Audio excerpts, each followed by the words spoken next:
হাতিমের ভিতরে পয়গম্বর সেদিন রাতের বেলা একটু আরাম করছিলেন, বিশ্রাম করছিলেন। তার কারণ হলো মক্কার মানুষ প্রতিদিন রাতের বেলা পয়গম্বরকে হন্যেশ্বরের মতো ঘুরে ঘুরে খুঁজে খুঁজে দেখতো কোথায় মোহাম্মদ আছে। দিনের বেলা মারতে গেলেই তো মোহাম্মদের চাঁদ মুখ দেখে, মুস্কি হাসি দেখে, মুক্তার দানা নেয় ঝলকানি, ঠোঁটের ভিতরে দাঁতের হাসি দেখি মনের গরম পানি হয়ে যেত। আর রাগ না থাকলে, গরম না থাকলে কোনো মানুষকে ক্ষতি করতে পারে না। নবী এমন মিষ্টি মিষ্টি কথা বলতেন। আইনা তাজহাব ইয়াখি, ও ভাইরা তোমরা দল বেঁধে অগ্নিস্ত্র নিয়ে কোথায় যাচ্ছ? কোন গোত্রের সঙ্গে ঝামেলা করবে? তোমাদের যদি মরে দুজন, তাদের হয়তো মরবে 5 জন, তাদের বিবি বাচ্চা বিধবা এতিম হবে। তোমাদের দুজন মরলে তোমাদেরও বিবি বাচ্চা এতিম হবে। এইভাবে মারামারি করতে যেও না, অশান্তি করতে যেও না, বিবি বাচ্চারে বিধবা এতিম বানিও না। সংসার জীবনে যেভাবে মক্কায় সুখী আছো সেইভাবেই থাকো। আমি মোহাম্মদ আবদুল্লাহর বেটা বলছি, তোমরা ফিরে বাড়ি চলে যাও। কোনো গোত্রের সঙ্গে, আউস গোত্রের সঙ্গে, খাজরাজ গোত্রের সঙ্গে, বনি তামিম গোত্রের সঙ্গে, বনি উমাইয়া গোত্রের সঙ্গে, বনি কোরাইশ গোত্রের সঙ্গে ঝামেলা দ্বন্দ্ব ফাসাদ করিও না। তোমরা চলে যাও, চলে যাও। আমি আবদুল্লাহর বেটা মোহাম্মদ বলছি, অশান্তি করে লাভ নাই। ওরা বলে এসেছি মোহাম্মদ রে মারতে। আর মোহাম্মদ কত সুন্দর উপদেশের কথা বলে। নবীজির উপদেশের কথা শুনে ওদের রাগ হজম হয়ে যায়, মনটা নরম হয়ে যায়, মনের গরম পানি হয়ে যায়। ওরা মাথা নিচু করে লজ্জায় পালিয়ে চলে যায়। জোরে বলুন একটু সুবহানাল্লাহ। পরে পয়গম্বর খবরে শোনেন ওরা এসেছিল পয়গম্বরের এই মাঠে। আর নবী এমন সুন্দর সুন্দর মিষ্টি মুখে ভালো ভালো মিষ্টি মিষ্টি কথা বলে বলে ওদের উপদেশ দিয়ে ফিরিয়ে দিয়েছেন। লজ্জায় মাথা নত করে নিচু হয়ে পালিয়ে চলে গেছে। আল্লাহ নবীরে বলল, ওই মক্কার মানুষেরা দিনের বেলা মারতে যাব না। দিনের বেলা মারতে গেলে মোহাম্মদের চাঁদ মুখ দেখতে হয়, মুস্কে হাসি দেখতে হয়, মিষ্টি মিষ্টি কথা শুনতে হয়, মনের গরম পানি হয়ে যায়, রাগ মিটে যায়। আর শত্রুর উপরে আঘাত করতে পারি না। এই জন্য দিনের বেলা আমরা আর মারতে যাব না। আবু জেহেল, আবু লাহাব, উমাইয়া বিন খাল, সুফিয়ান ইবনে খালিদ হারবি, ওতবা, ওতাইবিয়া, শাইবিয়া, ইকরামা, আবু সুফিয়ান, নাজ্জার, বড় বড় লিডার, এরা বলে এবার রাত্রে মারতে যাব। রাতের বেলা আধার, মোহাম্মদের বিশ্ব সুন্দর চেহারা রাতে আর দেখতে পাবো না। মিষ্টি মিষ্টি কথা শুনতে হবে না, মুসকে মুসকে হাসি আর দেখতে হবে না। রাতের বেলা সব আধার দেখা যাবে।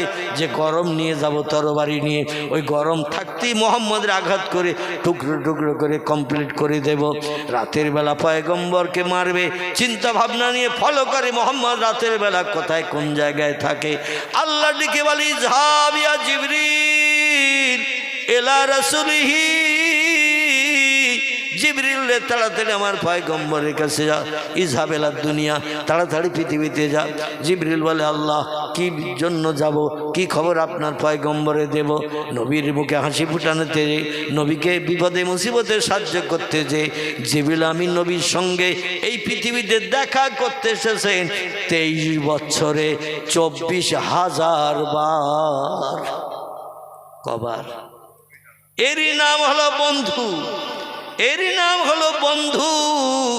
23 বছর বিপদে সাহায্য করতে দৌড়িয়ে দৌড়িয়ে আসমান থেকে ছুটে এসে নবীদের সান্ত্বনা দিয়েছেন, যুক্তি বুদ্ধির তথ্য দিয়েছেন। এই বিপদ থেকে নিষ্কৃতির জন্য এই পন্থা অবলম্বন করতে হবে। জিবরিল আমিন এসেছেন নবীর সঙ্গে সাক্ষাৎ করতে, দেখা করতে। একদিন নয়, দুদিন নয়, একটানা 24,000 বার। জোরে বলুন একটু সুবহানাল্লাহ। আমাদের বন্ধুরা আমাদের সঙ্গে বিপদে দেখা করতে আসে কবার? কবার? অনেক চালাক বন্ধু আছে। বন্ধু এখন অসুস্থ, কঠিন রোগে পতিত, গেলেই হয়তো টাকা চাইতে পারে। ঠিক বললাম না ভুল বললাম? গেলেই হয়তো আমার কাছে হাত পাততে পারে, কিছু সাহায্য চাইতে পারে। আল্লাহ যদি সুস্থ করেন পরে শোধ করে দেব। আমার এখন এই বিপদে একটু সাহায্য কর বন্ধু। তোমার কত বিপদে সাহায্য করেছি, মেয়ের বিয়েতে সাহায্য করেছি, ছেলের বিয়েতে সাহায্য করেছি, অমুক বিপদে তোমার পাশে দাঁড়িয়েছি।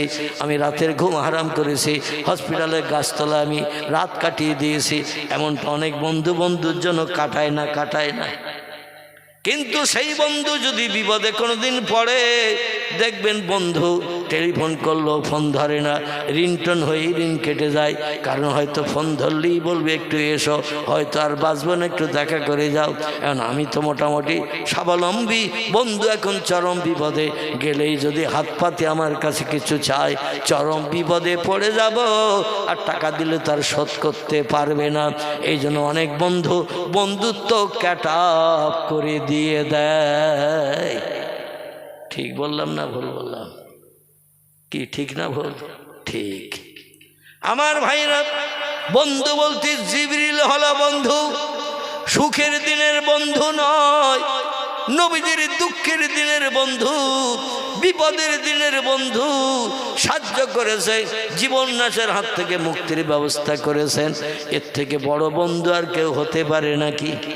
সেই জিবরিল আমিন এসেছেন পয়গম্বরের কাছে, এসে বলে, ইয়া রাসূলুল্লাহ, ইয়া হাবিবাল্লাহ, এতদিন পর্যন্ত প্রতিদিন রাতের বেলা যেখানে বিশ্রাম নিয়েছেন, যেখানে রাত কাটিয়েছেন, ঘুমিয়েছেন, দেহের ক্লান্তি দূর করেছেন, আপনি প্রতিদিন এক ঘরে যেন আর থাকবেন না। ওরা কাবার চাতলায় বসে মিটিং করেছে, বড় বড় লিডারেরা আপনাকে সন্ধ্যার পরে ফলো করে রাখবে, কোথায় কোন ঘরে আপনি থাকেন। আর ওরা রাতের বেলায় এসে হামলা করবে। মক্কার সমস্ত লোকেরা অগ্নি অস্ত্র নিয়ে, তরবারি নিয়ে, বল্লম নিয়ে, তীর ধনুক নিয়ে আসবে, আপনার প্রাণ নাশ করে চলে যাবে। কারণ দেখতে দেখতে দিনের পরে দিন চলে যাচ্ছে, আপনার দলের লোক বেশি হচ্ছে, ওদের দলের লোক কম হয়ে যাচ্ছে। এই জন্য আপনাকে আর দুনিয়ায় বাঁচিয়ে রাখবে না, প্রাণ নাশ করবে বলে ওরা পণ করে নিয়েছে। কেউ বা বলেছেন পানি আর খাবো না, কেউ বা বলেছেন খাবার আর খাবো না।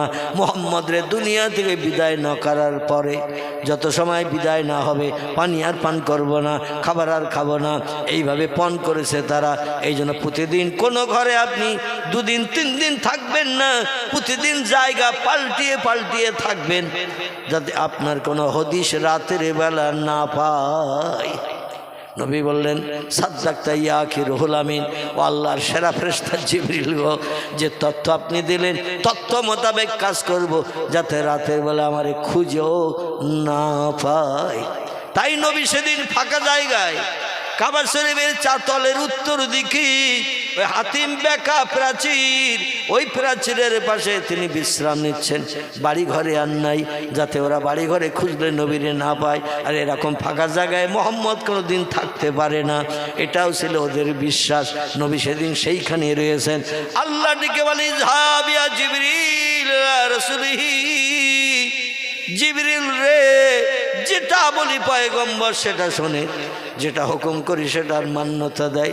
আমি পয়গম্বরের মক্কার দেশে আমার কলেমার দাওয়াত দিতে, আমার কথা বলতে, যে 13 বছর মার খাওয়াইছে, একটা না, অত্যাচার উৎপীড়ন নির্যাতন সহ্য করিয়েছে পয়গম্বরকে, একটা না, কত পাথর মেরে মেরে পয়গম্বরের সোনার বরণ দেহটা রক্তে লাল করে দিয়ে জামা কাপড় ভিজিয়ে দিয়েছে, পায়ের জুতো পর্যন্ত রক্ত ঝরতে ঝরতে আঠার মতো অ্যাটেস্ট হয়ে গেছে। পয়গম্বর কত বেহুশ হয়ে পড়ে থেকেছে, পয়গম্বরের সেবা যত্ন করার কেউ নাই। কারণ প্রকাশ্য সামনে মক্কার অনেক মানুষ গোপনে কলেমা পড়েছিল, সামনে এসে প্রকাশ হতো না। সামনে এসে পয়গম্বরের সেবা করতে আসলে শত্রুরা বুঝতে পারবে যে পয়গম্বরের দলের লোক, আমাদের শত্রু আর পয়গম্বরের দলের লোক। এই জন্য পয়গম্বরের মাথায় পানি দিচ্ছে, পয়গম্বরে উঠিয়ে পাকার হাওয়া দিচ্ছে, বুঝতে পারবে অনেক মানুষ। নিভৃতে ঘরের কোণে যে দাঁড়িয়ে দাঁড়িয়ে কাঁদতো, আল্লাহ নবীর কাছে আসতো না জীবন নাশের ভয়ে, বিবি বাচ্চা তাদের এতিম বিধবা হবে বলে দূরে দাঁড়িয়ে দাঁড়িয়ে কাঁদতো আর বলতো, আল্লাহ আপনার হাবিবের সেবা যত্ন করার ইচ্ছা আমাদের হৃদয় অন্তরে, সামনে গেলে আমরা প্রকাশ হয়ে যাব, মুহাম্মদ রাসূলুল্লাহ দলের মানুষ, আল্লাহ সুযোগ করে দিন। নবীর এই চরম বিপদে পাশে দাঁড়ানোর ইচ্ছা, কিন্তু দাঁড়াতে পারছি না। আল্লাহ আমাদের বেয়াদবিটা ক্ষমা করবেন। মক্কা নগরী পুরো ইসলামী রাষ্ট্রে পরিগণিত করে দেন। জোরে বলুন একটু সুবহানাল্লাহ। আল্লাহ ওই যে বলেছেন ফালিয়াদহাকু কালিলাও ওয়ালিয়াবকু কাসীরা, হাসো কম আর কাঁদো বেশি, বেশি বেশি কাঁদলে আমি আল্লাহ আমার রহমত করুণা তোমরা পেয়ে যাবে, তোমাদের জীবনের আশা আকাঙ্ক্ষা আমি আল্লাহ পূর্ণ করে দেব। আমি চোখের পানি বড় ভালোবাসি, চোখের পানির ইজ্জতের খাতিরে বান্দাদের সারা জীবনের গুনাহ মাফ করে দিয়ে বান্দাদের বেগুনাহ মাসুম বানিয়ে থাকি। আর যারা বেগুনাহ মাসুম হয় আমার কাছে কিছু চাইলে আমি আল্লাহ তাদের বিফল করে ফিরাই না। জোরে বলুন সুবহান। আমার ভাইরা, পয়গম্বর মুহাম্মদ রাসূলুল্লাহ সেদিন হাতিমের ওই বেকা প্রাচীরের বাসি পা গোটো করে চুপটি করে শুয়ে আছেন। এমন সময় আল্লাহ বলছেন জিবরিল যা, আমার নবীর ঘর থাকতে, বাড়ি থাকতে, আপনজন আত্মীয় স্বজন থাকতে, বিবি থাকতে, নবী আজ একা বাইরে ফাঁকা চাতলে, উপরে আকাশ দেখতে পাওয়া যায়, কাবার চাতল, কাবার চাতল, মাথার উপরে কিচ্ছু না, শুধু ফাঁকা আকাশ। এই ফাঁকা আকাশের নিচে কুয়াশায় ভিজছে আমার পয়গম্বর।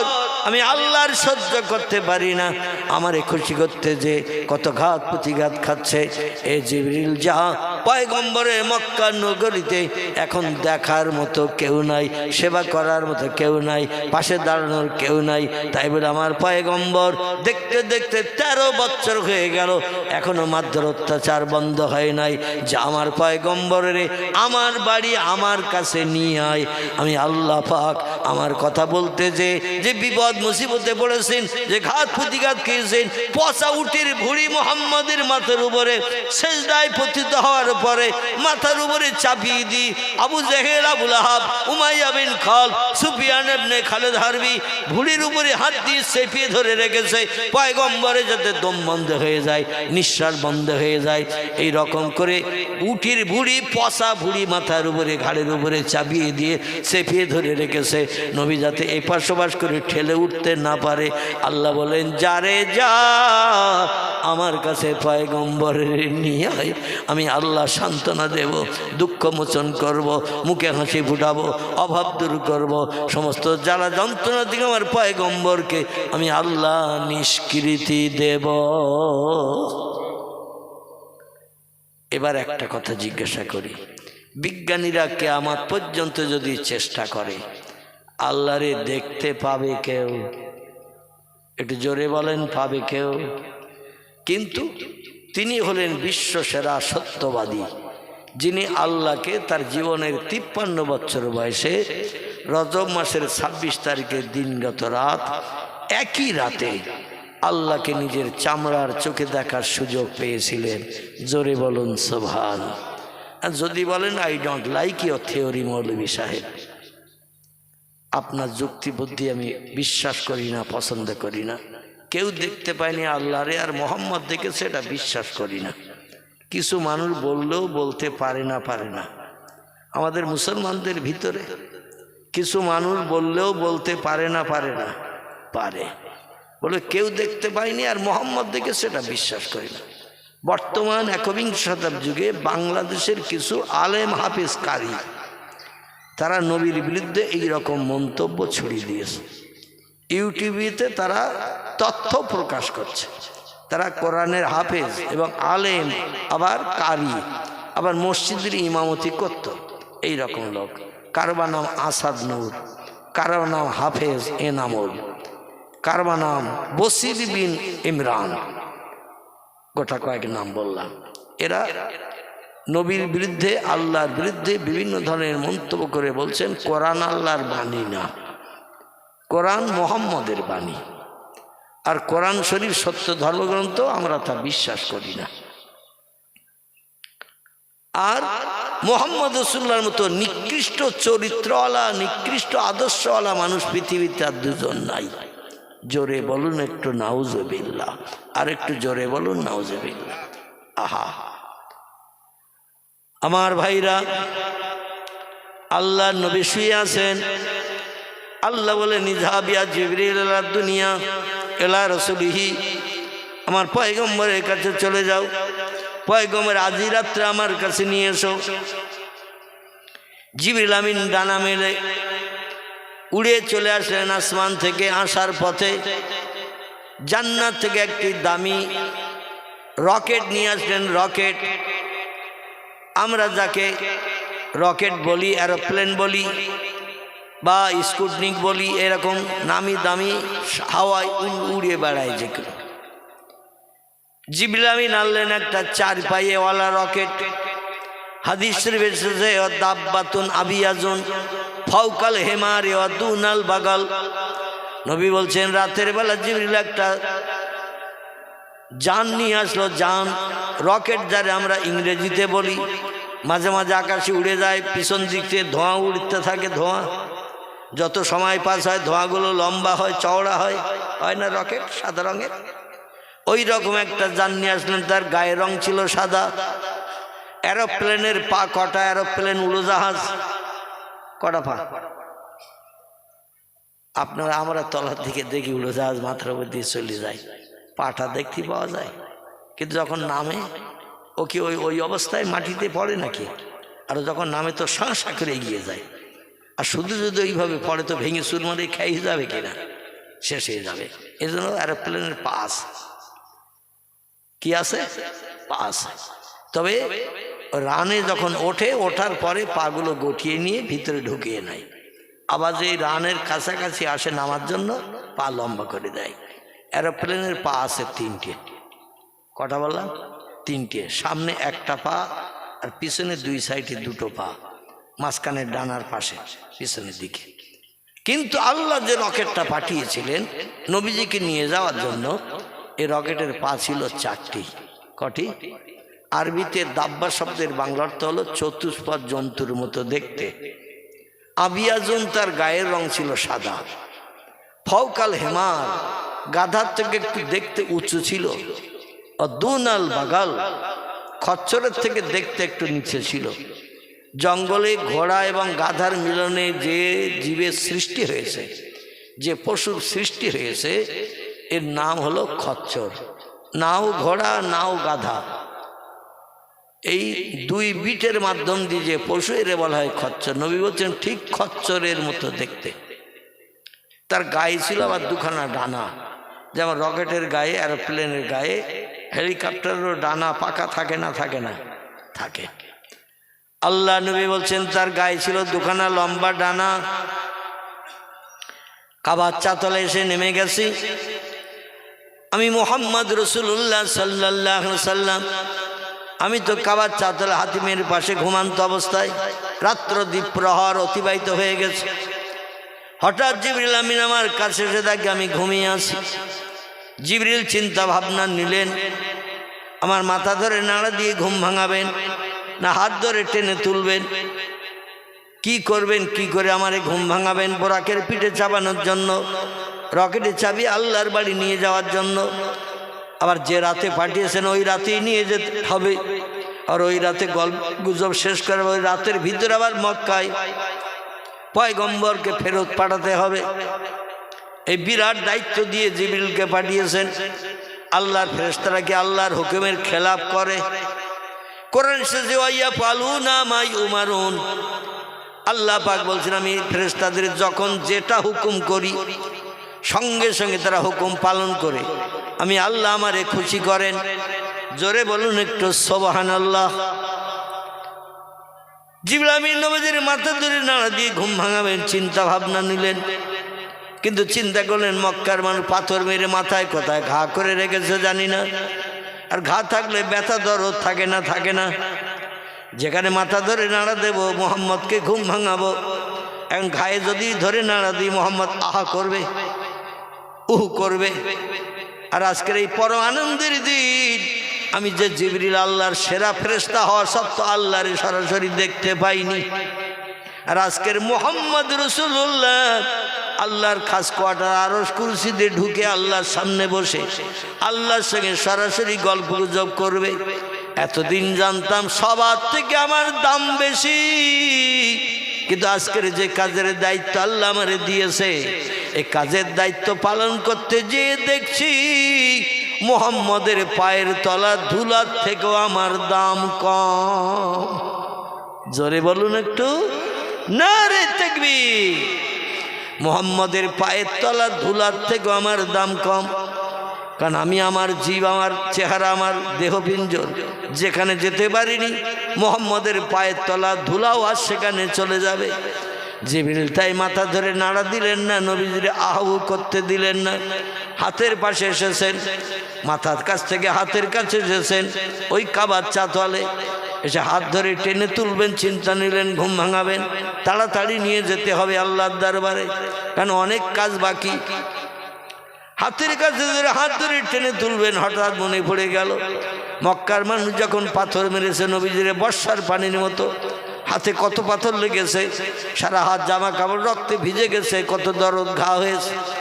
মা ঈশা বলছেন আল্লাহি লা শাক্কা ফীহি, আমি সেই খোদার কসম খেয়ে বলছি, বিশ্ব নবী মক্কা থেকে হিজরত করে যখন মদিনায় গেলেন, নবীজির একটা স্বভাব আমি দেখতাম, বৈশিষ্ট্য দেখতাম, নবী কোনোদিন খালি গায়ে থাকতেন না। জামা কাপড় যদিও খুলতেন গায়ের জামা, কিন্তু একটা ওড়না রুমাল নবীজির দেহটায় দিয়ে ঢেকে রাখতেন। জোরে বলুন একটু সুবহানাল্লাহ। আমি চিন্তা ভাবনা না, আমি স্ত্রী ঘরে, আমার স্বামী ঢুকেছেন ঘরে, এ ঘরে তো আর কেউ নাই। রসুল একটা গুপ্তাঙ্গ ইজ্জত ঢাকার জন্য পোশাক পরা, চেহারাটা তো আলগা করে কত স্বামীরা থাকে, বাড়িতে ঘরে ঘোরাফেরা করে, বিভিন্ন কাজকর্ম করে, চেহারা আলগা থাকে, বাইরে কোথাও মার্কেটে বাজারে গেলে জামা কাপড় পরিধান করে, গেঞ্জি পরিধান করে বাইরে যায়। নবী ঘরের ভিতরে আছে, কিন্তু কেন সবসময় রুমাল গায়ে দিয়ে থাকে? মা ঈশা বলছেন, ইয়া জাউজি মুহাম্মদ ইবনে আব্দুল্লাহ, মক্কার অধিবাসী আব্দুল্লাহর বেটা, ও আমার প্রাণের স্বামী মুহাম্মদ রাসূলুল্লাহ, বেয়াদবি না মনে করলে একটা প্রশ্ন করব। নবী বলেন, মা সালাকি ইয়া জাউজাতি আয়েশা, এ আয়েশা বলো কি প্রশ্ন করতে চাও? আর আপনি ঘরের ভিতরে ঢুকেছেন, তবু গায়ে কেন আপনি ওড়না দিয়ে রেখেছেন? সবসময় দেখি গায়ে একটা চাদর ওড়না দিয়ে ঢেকে রাখেন, আপনার দেহটা আলগা করে ঘরের ভিতরে রাখলে কি দোষ? আল্লাহ তো কোরআনে জানিয়েছেন, হুন্না লেবাসুল লাকুম অন্তুম লেবাসুল লাহুন্না, নারীর গায়ের পোশাক হলো তার স্বামী, স্বামীর গায়ের পোশাক হলো তার স্ত্রী। ও খালাকনাকুম আজওয়াজা, আল্লাহ কোরআনে জানিয়ে দিয়েছেন, নারী আর পুরুষকে আমি আল্লাহ জোড়া করে পৃথিবীতে পাঠিয়েছি, একে অপরের অর্ধাঙ্গী করেছি, একে অপরের জীবনের পোশাক স্বরূপ করেছি। পোশাক না পরলে মানুষ যেমন বাইরে বেরোতে পারে না, নারীর গায়ের পোশাক হলো তার স্বামী, স্বামীর গায়ের পোশাক হলো তার স্ত্রী। আপনি ঘরে, আমি ঘরে, আমি আপনার বিবি, আপনি আমার স্বামী। আমার অঙ্গ প্রত্যঙ্গ দেখা আপনার জন্য জায়েজ, আবার আমারও আপনার অঙ্গ প্রত্যঙ্গ দেখা আল্লাহ কোরআনে জায়েজ করে দিয়েছেন। স্বামী দেখতে পাবে স্ত্রীর অঙ্গ প্রত্যঙ্গ, স্ত্রী দেখতে পাবে স্বামীর অঙ্গ প্রত্যঙ্গ, কিন্তু অন্য কোনো ব্যক্তি দেখতে পাবে না, না, না। কিন্তু তবুও কেন গায়ে আপনি ওড়না কাপড় দিয়ে দেহটা ঢেকে রেখেছেন? রাসূল বলছেন, আয়েশা তুমি কি দেখতে চাও আমার চেহারা? আয়েশা বলেন, না আমি যাও যে হা হা। আল্লাহ নবী চাদরটা একটু আলগা করে দিলেন। ওই দিন জীবনের প্রথম স্বামীর ঘর করতে এসে প্রথম পয়গম্বরের চেহারাটা দেখার সুযোগ পেলেন।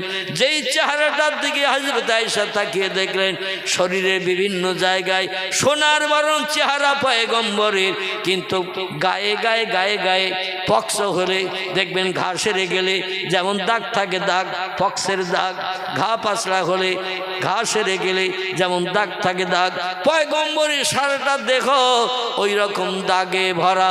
মায়েশা বলছেন, ইয়া জাউজি মুহাম্মদ ইবনে আব্দুল্লাহ, প্রাণের স্বামী, আপনি বিশ্ব সুন্দর এটা সবাই জানে, কিন্তু আপনার দেহে এত কেন ঘায়ের দাগ? বসন্ত হলে পক্স হলে যেমন গায়ে দাগগুলো থাকে, আপনার সারা দেহে গায়ে পিঠে সামনে এত দাগ কেন? নবী বলেন, আয়েশা তুমি জানো না, মক্কা নগরীতে যখন 13 বছর কলেমার দাওয়াত দিতে গেছে, তায়েফের দেশে কলেমার দাওয়াত দিতে গেছে, যে মা হালিমার ঘরে লালিত পালিত হয়েছিলাম তায়েফের দেশে, ওই দেশে যখন কলেমার কথা বলতে গেছে, সে দেশের বাচ্চা ছেলে মেয়েরা পাগল মনে করে এত পাথর ছুঁড়ে আমারে মেরেছে, সারা দেহে রক্তে লাল হয়ে গেছে, দেহে রক্ত রক্ত শূন্য হয়ে যায়, বেহুশ হয়ে আমি পাহাড়ের কিনারায় 3 থেকে 3.5 ঘন্টা বেহুশ হয়ে পড়েছিলাম। ও আয়েশা, পরবর্তীতে আমার ঘাগুলো পাথরে লাগা ঘা, রক্ত ঝরা ঘাগুলো সেরে গেছে বটে, কিন্তু দাগগুলো নুকায়নি। এই জন্য আমার দাগগুলো মানুষ দেখলে বিরূপ ধারণা করবে, তাই সবসময় গায়ের দাগগুলো মানুষকে দেখতে না দেওয়ার কারণে সবসময় চাদর দিয়ে আমার গায়ের দাগগুলো ঢেকে রাখি। ইসলামের জন্য, কলেমার জন্য আমাদের গায়ে কটা দাগ? কটা দাগ? একটাও নেই। ইসলামের জন্য, কলেমার জন্য, আল্লাহকে রাজি করার জন্য আমরা আমাদের গায়ে একটাও দাগ লাগাতে পারিনি, একটাও পাথরের আঘাত খাইনি, একটাও তরবারি আঘাত খাইনি। নবীর মাথায় তরবারি দিয়ে এত জোরে ঘা মেরেছে, মাথার চামড়া কেটে, হাড় কেটে 2 ইঞ্চি ঘিনুর ভিতরে তরবারির আল ঢুকে গেছে। 2 ইঞ্চি মানে ধরুন এতটা চওড়া নাকি? তো মাথার চামড়া কেটে, হাড় কেটে ঘিনুর ভিতরে এতটা চওড়া আল ঢুকে গেছে, তরবারির আল। বিশ্ব নবীকে এত জোরে পাথর ছুঁড়ে মেরেছে, নবীজির 2খানা দাঁত, কাঁচা দাঁত ভেঙে জমিনে পড়ে গেছে। নবীজির গায়ে এই রকম দাগ কলেমার জন্য নিজের দেহের ভিতরে লাগাতে হয়েছে। মাইশা বলছেন, ইয়া যাওজি, এ প্রাণের স্বামীর একটা কথা কি বলবো? রসুল বলছেন, মা সালাকে ইয়া যাও জাতি, বিবি বলো কি বলতে চাইছো? বলে, আপনার গায়ে এইরকম দাগ থাকবে আমি আবু বকরের মেয়ে পছন্দ করি না, এজন্য আপনি একটু অনুমতি দেন, রাতের বেলা যখন বিশ্রাম করবেন, বিছানায় শুয়ে পড়বেন, আপনার এই দাগগুলো নুকানোর জন্য, একেবারে বিলীন করে দেওয়ার জন্য আমি একটু দাওয়াই দেব, মলম দেব, বিভিন্ন ধরনের দাওয়াই, মলম, ঔষধ আমি লাগাবো, যাতে আস্তে আস্তে দাগগুলো একেবারে সেরে যায়। রসুল বললেন, লা ইয়া জাওজাতি, প্রাণের বিবি, এই অনুমতিটা আজকে চাদর আলগা করে দেহের ঘায়ের দাগ দেখিয়ে আমি ওটা তোমাকে লুকাতে দেব না। জোরে বলুন একটু সুবহানাল্লাহ, আর একটু জোরে বলুন সুবহান। মায়েশা বললেন, প্রাণের স্বামী গো, কোন ব্যক্তি চায় না দেহের দাগগুলো লুকিয়ে যাক, দেহের দাগগুলো চলে যাক, চেহারার সৌন্দর্য শ্রীবৃদ্ধি হোক, সারা দেহ আপনার দাগ, বসন্ত হলে, ফোড়া হলে, ঘা সেরে গেলে যেমন দাগ থাকে তেমন দাগ দেখছি আজকের চাদর আলগা করার কারণে। প্রত্যেকটি মানুষ চায় দাগ লুকানোর জন্য ওষুধ ব্যবহার করে, মলম দেয়, দাওয়াই দেয়, গাছের পাতা লগড়িয়ে রস দেয় যাতে তাড়াতাড়ি সেরে যায়। আপনি কেন সারাতে দেবেন না? পয়গম্বর বলেন, আয়েশা, আমি এই জন্য ওই দাগগুলো তোমাকে ঔষধ দিয়ে, দাওয়াই দিয়ে, ঔষধ দিয়ে, গাছের পাতার রস দিয়ে এই জন্য সারাতে দেব না। আল্লাহ পাক একদিন এই পৃথিবীর মায় আমারে পরিত্যাগ করাবেন। কুল্লু নাফসিন যায়কাতুল মাউত, প্রত্যেকটি প্রাণীর মরণের আস্বাদ চাকতে হবে। আমি মুহাম্মদও মৃত্যুবরণ করব। আদম নবী মারা গেছে, শীষ নবী মারা গেছে, ইদ্রিস নবী মারা গেছে, নূহ নবী মারা গেছে, ইব্রাহিম নবী মারা গেছে, ইসমাইল নবী মারা গেছে, ইসাক নবী মারা গেছে, ইয়াকুব নবী মারা গেছে, ইউসুফ নবী মারা গেছে, হুদ নবী মারা গেছে, লুত নবী মারা গেছে, মুসা নবী মারা গেছে, হারুন নবী মারা গেছে, সুলাইমান মারা গেছে, এমন করে তার পিতা দাউদ নবী মারা গেছে, আইয়ুব নবী মারা গেছে, ইউনুস নবী মারা গেছে। ও বিবি, সব নবীরা পূর্বে বিদায় হয়ে চলে গেছে। আমি মুহাম্মদ চিরস্থায়ী বেঁচে থাকবো না, নবীদের মতো আমাকেও মারা যেতে হবে। আর আমি যখন মারা যাব, আল্লাহ একদিন পৃথিবী ধ্বংস করে দিয়ে দেবেন। দুনিয়া ধ্বংস করে দিলে আল্লাহ কোন শব্দের মাধ্যম দিয়ে যত মানুষ কবরস্থ হয়ে আছে, যত মানুষ শাসনের চিতায় পুড়ে ছাই হয়েছে, যত মানুষ বাঘের পেটে চলে গেছে, যত মানুষ সাগরের লঞ্চে ডুবি হয়ে পানির তলায় চলে গেছে, যত মানুষ মাছের পেটের ভিতরে খোরাক হয়ে গেছে, সব ব্যক্তিকে আল্লাহ কোন শব্দের মাধ্যম দিয়ে জিন্দা করে হাসরের মাঠে হাজির করবেন। আমি মুহাম্মদ প্রথম হাসরের মাঠে মদিনার কবর থেকে উঠব। জোরে বলুন একটু সুবহানাল্লাহ। এই মদিনার কবর থেকে আল্লাহ আমাকে প্রথম উঠাবেন, আর আমি হাসরের মাঠে প্রথম হাজির হব। আমার সঙ্গে আবু বকর সিদ্দিক হাজির হবে, তোমার বাবা আমার সঙ্গে হয়ে যাবে। ও আয়েশা, তুমি শোনো, পৃথিবীতে আমাকে না পেয়ে আমার উম্মতেরা আল্লাহর হুকুমের খেলাফ কত খারাপ খারাপ কাজ করবে। মদ খাবে, সুদের ব্যবসা করবে, সিনেমা যাত্রায় যাবে, রেডিও টেলিভিশন নিয়ে আনন্দ ফুর্তি করবে, অবৈধ মেয়ের দিনে গার্ডেন পিকনিক স্পটে যেয়ে আনন্দ ফুর্তি করবে, বাদাম ভাজা ভাজা খাবে, ফুচকা খাবে, এমন করে অপরিচিত নারীদের নিয়ে বিভিন্ন পিকনিক স্পটে যে লজ ভাড়া করে তারা থাকবে, এমন করে শরীয়তের খেলাফ কাজ করবে, নারীর ইজ্জত লুণ্ঠন করবে, এমন করে অবৈধভাবে মানুষের প্রাণ নাশ করে তাদের বিবি বাচ্চারে বিধবা তিম বানিয়ে দেবে। হাসরের মাঠে আমার উম্মতেরা যখন জাহান্নামের আগুনে চলে যাবে অপরাধ করার কারণে, অন্যায় করার কারণে, যখন জাহান্নামের আগুনে চলে যাবে আমি মুহাম্মদ দাঁড়িয়ে দাঁড়িয়ে কি করে দেখব? ও আয়েশা, সেদিন উম্মতদের আমল নামা সব কম হয়ে যাবে, পাপের থলি বেশি হয়ে যাবে, মিজানের দাড়ি পাল্লায় ওজন হবে, আর ওজনের পরে পাপ বেশি হলে আল্লাহ লোহার শিকলের দড়ি গলায় পরিয়ে ফেরেশতাদের দিয়ে আমার উম্মতদের জাহান্নামের আগুনে গরু ছাগলের মতো বেঁধে বেঁধে রেখে আগুন দিয়ে দগ্ধ করবেন। আমি মুহাম্মদ সেদিন পছন্দ করতে পারবো না আমার উম্মতরা জাহান্নামের আগুনে জ্বলুক, কারণ যারা আমার নামটা একবার পড়েছে, আল্লাহর নাম একবার বলেছে, কিন্তু অন্যায়মূলক কাজ বেশি বেশি করেছে, যার কারণে তারা অপরাধী সাব্যস্ত হয়ে জাহান্নামে হয়ে গেছে। সেদিন আয়েশা, আমার উম্মতের উপকারের জন্য আমি যখন আর কিছুই পাবো না, সেদিন আমার এই দেহের জামা খুলে আল্লাহর জান্নাতি পোশাক খুলে আমার গায়ের এই দাগগুলো আল্লাহর দেখিয়ে বলবো, আল্লাহ তোমার কলেমা প্রচারের জন্য, তোমার ইসলাম পৃথিবীতে চালু রাখার জন্য এত ঘাত প্রতিঘাত খেয়েছি, এত পাথর খেয়েছি, এত নির্যাতন অত্যাচার খেয়েছি, আমার গায়ের এই দাগগুলো তুমি দেখো, এই দাগগুলো দেখে আল্লাহরে যদি একটু রাজি করতে পারি, আমার গুনাহগার উম্মতদের ওই দাগগুলো দেখি আল্লাহরে দেখিয়ে উম্মতদের আমি জাহান্নাম থেকে টেনে বার করে হয়তো জান্নাত হালাল বানাতে পারি। আল্লাহ পাক রব্বুল আলামিন পয়গম্বর মুহাম্মদুর রাসূলুল্লাহকে বিশ্ব সেরা বানিয়েছেন। কিয়ামত পর্যন্ত পৃথিবীর কোন দেশের কোনো মানুষ পয়গম্বরের সমতুল্য হতে পারেনি এবং কিয়ামত পর্যন্ত হতে পারবে না। এই জন্য তাকে বিরল প্রকৃতির মানুষ বানানোর জন্য ৪৫০০০ মতো মুজিজা আল্লাহ পয়গম্বর মুহাম্মদ রাসূলুল্লাহকে দান করেছিলেন। একটু গলা ছেড়ে বলুন সুবহানাল্লাহ। আওয়াজ আরো কম করো বাবা, আমি একটু চিল্লিয়ে ওয়াজ করে, আর এত জোরে আওয়াজ হলে মানুষ বুঝতে পারবে না। আমি এই মক্তবে বসে বসে শুনছিলাম, আমার আগের বক্তা আওয়াজ করছিল, আওয়াজ জড়িয়ে যাচ্ছিল। আপনারা কেমন শুনছেন আমি বুঝতে পারছি না। তো আমি কিন্তু মক্তব থেকে অনুভব করলাম যে কথা বেশ ভালো পরিষ্কার হচ্ছে না।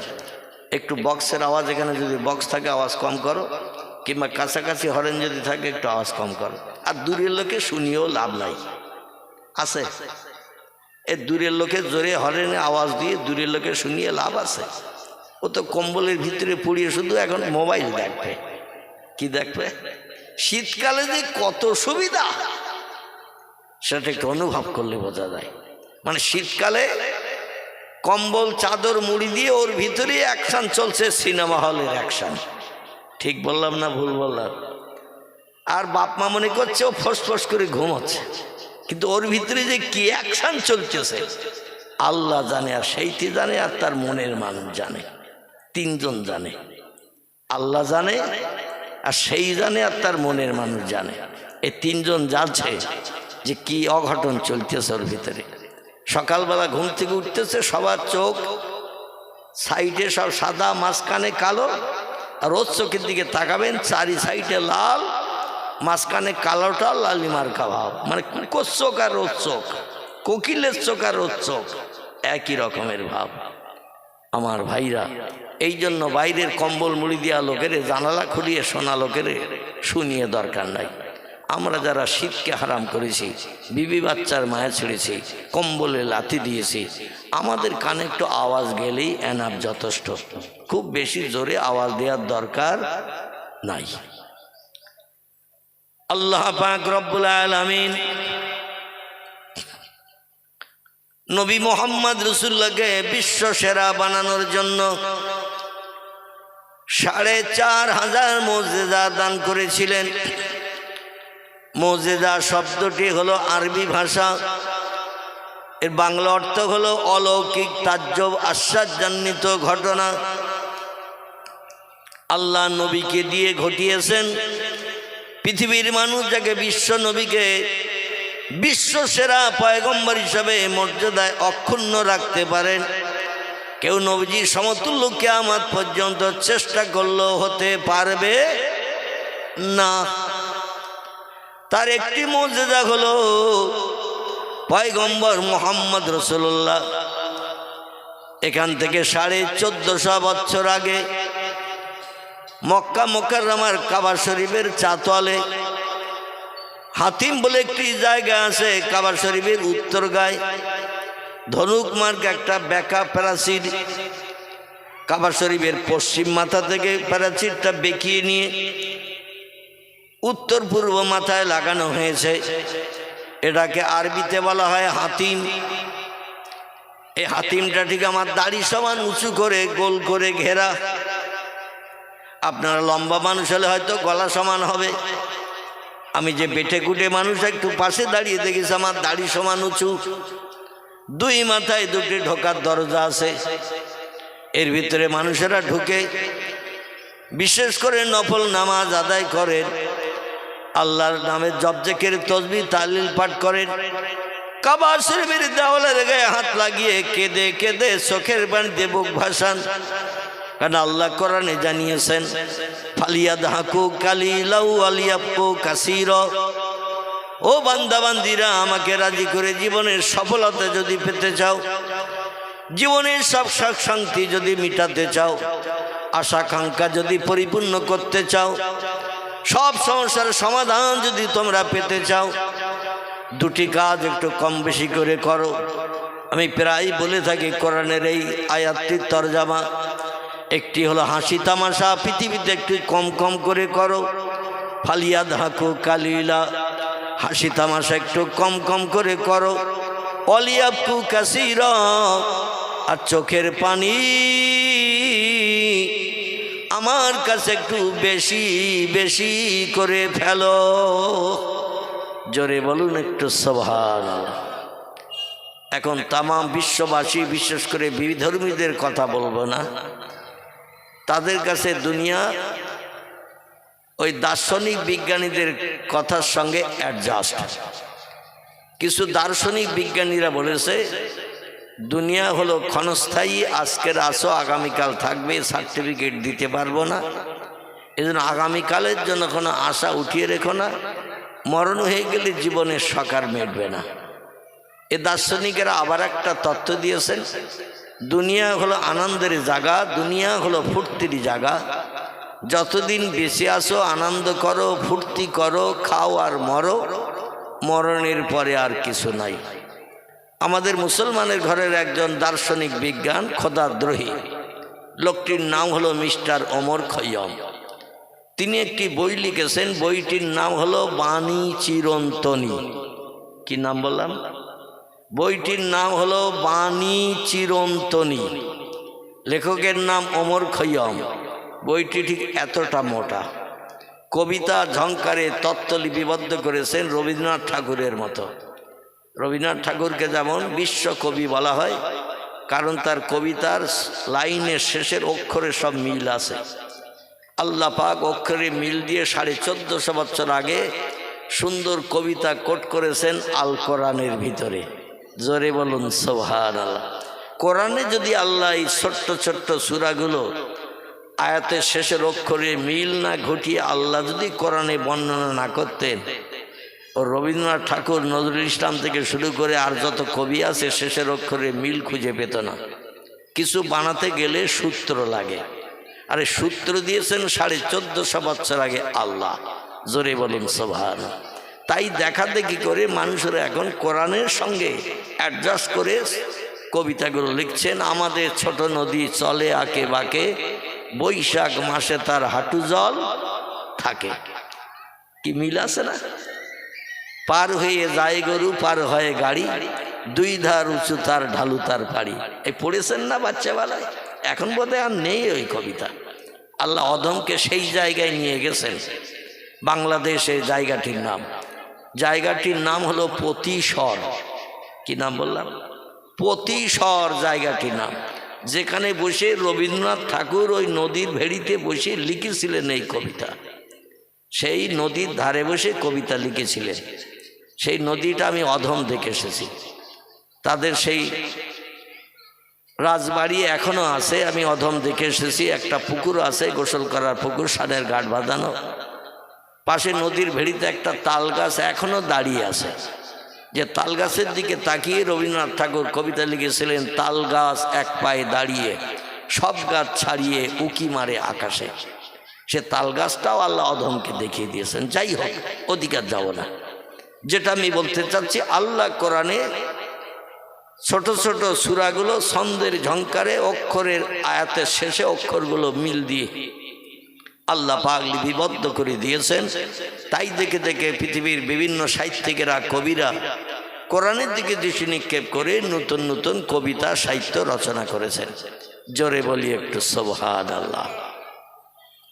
তো ওমর খৈয়ম তিনি তার লিখিত বইটি, যে বইটির নাম হলো বাণী চিরন্তনী, লেখকের নাম মুসলমানের ঘরের ছেলে ওমর খৈয়ম। তিনি বলছেন, নগদ যা পাও হাত পেতে নাও, বাকির খাতা শূন্য থাক, দূরের বাঁশি শুনে কি লাভ, মাঝখানে যে বেজায় ফাঁক।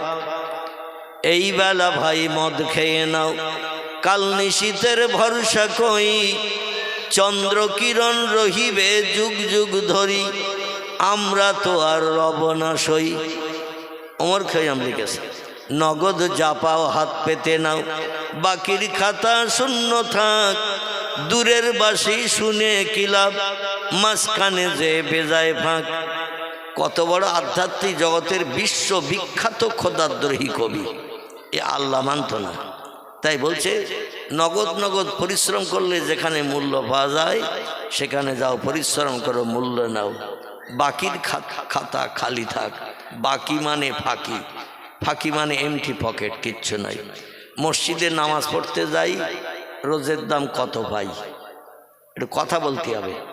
আর নয়তো বক্তৃতা শেষ করে দেব, পরের বক্তা আসতে হবে। আপনার কথা বলবেন না, আমি একা ওই এক ঘেয়ে চোখ বুঝিয়ে ওয়াজ করবো, তা হবে না। কিছু জিজ্ঞাসা করলে উত্তর দিতে হবে। মসজিদে নামাজ পড়তে যায়, রোজের দাম কত করে পাই? কেউ দেয়? দেয় না। আচ্ছা, রমজান মাসে রোজা রাখি, সকাল থেকে সন্ধ্যা পর্যন্ত না খেয়ে অনাহারা থাকি, এই রোজা রাখার মূল্য প্রতিদান মগরিবের নামাজের পরে ক টাকা করে কে দেয় বলে? কেউ দেয় না। তাহলে এটা বাকি তো নাকি? কি বাকি না? নগদ, এটা বাকি। আলেম ওলামারা বলে থাকেন, দুনিয়ায় পরিশ্রম করো, প্রতিদান পাবে পরকালে। কোথায়? পরকালে প্রতিদান পাওয়া যাবে। এই তত্ত্বটা বিশ্বাস করি আমরা পরিশ্রম করি। সুবহানাল্লাহ, সুবহানাল্লাহ, সুবহানাল্লাহ, সুবহানাল্লাহ, আলহামদুলিল্লাহ, আলহামদুলিল্লাহ, আলহামদুলিল্লাহ, আলহামদুলিল্লাহ, লা ইলাহা ইল্লাল্লাহ, লা ইলাহা ইল্লাল্লাহ, লা ইলাহা ইল্লাল্লাহ। 11 ঘন্টা যদি এক জায়গায় বসে পড়ি, রোজের দাম কত পাওয়া যাবে? কিছু পাওয়া যাবে? কিছুই পাওয়া যাবে না। উনি বলছেন, বাকির খাতা খালি থাক। বাকি মানে ফাঁকি, ফাঁকি মানে এমটি পকেট। মোল্লা মৌলবীরা বলে পরকালে পাওয়া যাবে, কিন্তু পরকাল কোথায়? বিজ্ঞানী রিসার্চ করে দেখেছেন, মাটির তলায় 22 কিলোমিটার পর্যন্ত পৃথিবীর বিজ্ঞানীরা পাইপ চালিয়ে দিয়েছে, 22 কিলোমিটার পর্যন্ত দিয়ে, সেইখানে যে আর পাইপ ঢোকে না, সেখানে স্টিল মার্কাল্লা পাথর বানিয়ে রেখেছেন। বিজ্ঞান 22 কিলোমিটার পর্যন্ত পাইপ চালিয়ে ফেল হয়ে গেছে, তার নিচে আর যায় না, যে ফালা পাটায় ফালা ভেঙে চুরে ছন্ন বিছন্ন হয়ে যায়। রাশিয়ার দেশে এটা চেষ্টা করেছে বিজ্ঞানীরা, মাটির তলা পর্যন্ত যে দেখলো কিচ্ছু, জান্নাত নাই, জাহান্নামও নাই। আটলান্টিক মহাসাগরের পানির তলায় বিজ্ঞানীরা স্যাটেলাইট চালিয়েছে 14,500 ফুট। কত বললাম? 14,500 ফুট স্যাটেলাইটের লাইট চালিয়েছে পানির উপরে। আটলান্টিক মহাসাগর, পানির তলায় মাটি পর্যন্ত দেখা গেল, বালি দেখা গেল, কিন্তু সেখানে জান্নাত জাহান্নামের কোনো খোঁজ নাই। প্রশান্ত মহাসাগরের পানির উপরে লাইট মারল বিজ্ঞানীরা, তীক্ষ্ণ লাইট, দূরবীক্ষণ যন্ত্র, যা চোখে লাগালে অনেক দূরের জিনিস কাছের কাছে বড় করে দেখতে পাওয়া যায়। সেটা দিয়েও দেখলো প্রশান্ত মহাসাগরে পানির তলায় কিচ্ছু নাই। শুধু কেবল বালি আর বালি। পৃথিবীর বিজ্ঞানীরা বড় বড় ঝোপঝাড় জঙ্গলে চলে গেছে, সেখানেও খোঁজ খবর করে দেখেছে জান্নাত নাই, জাহান্নাম নাই। আর মহাশূন্য পাড়ি দিয়েছে বিজ্ঞানীরা, চাঁদের দেশে গেছে 1969 সালে, 2,32,000 মাইল দূর। কত বললাম? এই পৃথিবীর জমিন থেকে 2,32,000 মাইল দূর। তারপরও নাকি বিজ্ঞানীরা বিভিন্ন ধরনের উপগ্রহগুলো চালিয়ে দিচ্ছে। নেপচুন, প্লুটো, বুধ, বৃহস্পতি যে গ্রহ আছে উপরে আসমানের দিকে, সেগুলো জয় করার জন্য চেষ্টা করছে বিজ্ঞানীরা। বিজ্ঞানীরা বললো বহুদূর উপরে উঠেছে, উঠে দেখলাম শুধু ফাঁকার ফাঁকা, আকাশ বলতে কিছু নাই। এই যুগের বিজ্ঞানীদের দেওয়া নতুন তথ্য। তারা বলছে হাজার হাজার লক্ষ লক্ষ কোটি কোটি মাইল দূরে উপগ্রহ চালালাম আমরা, বিভিন্ন রকেট চালালাম, চালিয়ে দেখলাম শুধু ফাঁকার ফাঁকা। চাঁদের দেশে গেলাম, মঙ্গল গ্রহে গেলাম বুধ বৃহস্পতি জয় করার জন্য, আর নতুন নতুন যন্ত্রপাতি বানাচ্ছি, যাব সেখানে দেখে আসবো কি কি আছে না আছে। ওরা দেখাশুনো করে সেখান থেকে উপরের দিকে স্যাটেলাইট চালিয়ে দিল। স্যাটেলাইট চালিয়ে দিয়ে দেখলো শুধু ফাঁকার ফাঁকা। এই জন্য বিজ্ঞানীরা পৃথিবীতে ফিরে এসে বলছেন বহুদূর ফাঁকা, তাই নীল মতন দেখায়, আকাশ বলতে কিচ্ছু নাই। আল্লাহ কোরআনে সূরা বাকারায় 1450 বছর আগে বিজ্ঞানীদের ঠাকুর দাদা যখন জন্ম নেয়নি, তারও হাজার হাজার লক্ষ লক্ষ বছর আগে আল্লাহ আকাশ বানিয়েছেন না বানায়নি। এ যুগের বিজ্ঞানীরা বলছে পৃথিবীর বয়স 1.5 লক্ষ বছর হয়ে গেছে। পৃথিবীর বয়স যদি 1.5 লক্ষ বছর হয়, তাহলে আল্লাহ আসমান কবে বানিয়েছেন এই খবরটি কেউ জানে নাকি? কেউ জানে নাকি? আল্লাহ বলছেন ফি সিত্তাতি আয়ামিন, আমি 6টা দিন সময় নিয়ে আসমান বানিয়েছি, জমিন বানিয়েছি, চন্দ্র সূর্য গ্রহ নক্ষত্র সাগর সলিল পাহাড় পর্বত গিরিরাজি, যা কিছু চোখে দেখতে পাও, যা কিছু চোখে দেখতে পাও না, জান্নাত বানিয়েছি, জাহান্নাম বানিয়েছি, ফেরেশতা বানিয়েছি, উরগেলেমান বানিয়েছি। মাত্র 6টা দিন সময় নিয়ে আমি আল্লাহ বানিয়েছি। কিয়ামত পর্যন্ত আর কোনো কিছু বানানোর প্রয়োজন নাই। এটাই বান্দাদের জন্য এনাফ, যথেষ্ট। জোরে বলুন একটু আমিন। বিজ্ঞানীরা এই 1.5 লক্ষ বছর যদি পৃথিবীর বয়স হয়ে থাকে, পৃথিবীর বিজ্ঞানী এখন তীক্ষ্ণ যন্ত্র মেশিন ইত্যাদি বানিয়ে নিয়ে চাঁদের দেশে গেল, মঙ্গল গ্রহে গেল, বুধ বৃহস্পতি জয় করার চিন্তা ভাবনা নিল। নেপচুন প্লুটো কবে দেখবে আল্লাহই জানেন। যাই হোক, এখন আমি যেটা বলতে চাচ্ছি সেটা হলো এই, পৃথিবীর বিজ্ঞানী এখনো বলছে বহুদূর ফাঁকা, তাই নীল মতন দেখায়। আল্লাহ কোরআনে সূরা বাকারায় 1450 বছর আগে কোট করেছেন হুয়াল্লাযী খালাকালাকুম মা ফিল আরদে জামিয়া। জোরে বলুন একটু সুবহানাল্লাহ। আল্লাহ কোরআন আবার বলছেন হুয়াল্লাযী খালাকা সাবআ সামাওয়াতিন তিবাকা। জোরে আবার একটু বলুন আল্লাহু আকবার। আল্লাহ বলছেন তোমাদের চোখে যেটা দেখতে পাবে না, আমি আল্লাহ সেটা আমার কোরআনে তথ্য কোট করে দিয়েছি। তবে কোরআনে যত তথ্য কোট করেছি, যত বিষয়ে যত কথা বলেছি, লা রাইবা ফি, কোনো তথ্যের ভিতরে শস্য দানা পরিমাণ সন্দেহ নাই, কোনো মিথ্যা কথা লেখা নাই, বাজে কথা লেখা নাই। ইট ইজ ট্রু ফ্যাক্ট, সব কথাগুলো সত্য। তোমরা বিশ্বাস করবে না, আমি আল্লাহ জানি। এই জন্য একজন ব্যক্তিকে দিয়ে সমস্ত জিনিসকে আমি তার বাস্তব চোখে দেখিয়ে দিয়েছি। তিনি হলেন বিশ্বসেরা পয়গম্বর, সাইয়্যিদুল আম্বিয়া, রাহমাতাল লিল আলামিন, খাতামান নবিয়্যিন, শাফিয়াল মুজনাবিন, রাহিতুল আশিকিন, মুরাদুল মুস্তাকিন, সিরাজুস সালিকিন, মিসবাহুল মুকাররাবিন, জাদ্দুল হাসান আল হুসাইন, আবিল কাসিম, যার মধুর নাম আল্লাহ নিজেই পছন্দ করে রেখেছেন। আমাদের নামগুলো রেখেছে কে? আমাদের নাম আবুল কালাম, আব্দুর রহমান, আব্দুল মোমেন, আব্দুল সালাম, আব্দুর রহিম, আব্দুল গফফার। এই জলসা কমিটির নেতৃস্থানীয় বদর আছে না নাম, এই নামগুলো আল্লাহ রেখেছে। কে রেখেছে? বাপ রেখেছে, মা রেখেছে, চাচা রেখেছে, চাচি রেখেছে, দাদা রেখেছে, দাদি রেখেছে, নানা নানিও মাঝে মাঝে নাতির নাম রাখে, ঠিক না বল? নানা নানিও নাম রাখে। আমরা মানুষ পছন্দ করে মানুষের নাম রাখি, আর আল্লাহ নিজেই পছন্দ করে নাম রেখেছেন একজন ব্যক্তির, তার নাম হলো মুহাম্মাদুর রাসূলুল্লাহ। একটু জোরে বলুন সাল্লাল্লাহু আলাইহি ওয়াসাল্লাম।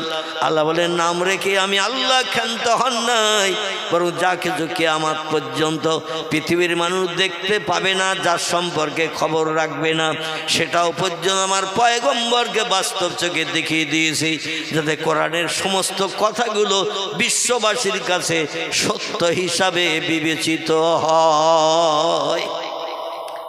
আল্লাহ নবী 63 বছরের জিন্দগিতে মিথ্যা কথা কবার বলেছে? কবার বলেছে? বিশ্ব নবী কটু কথায় গালি কোনো ব্যক্তিকে কবার দিয়েছে? একবারও দেন নাই।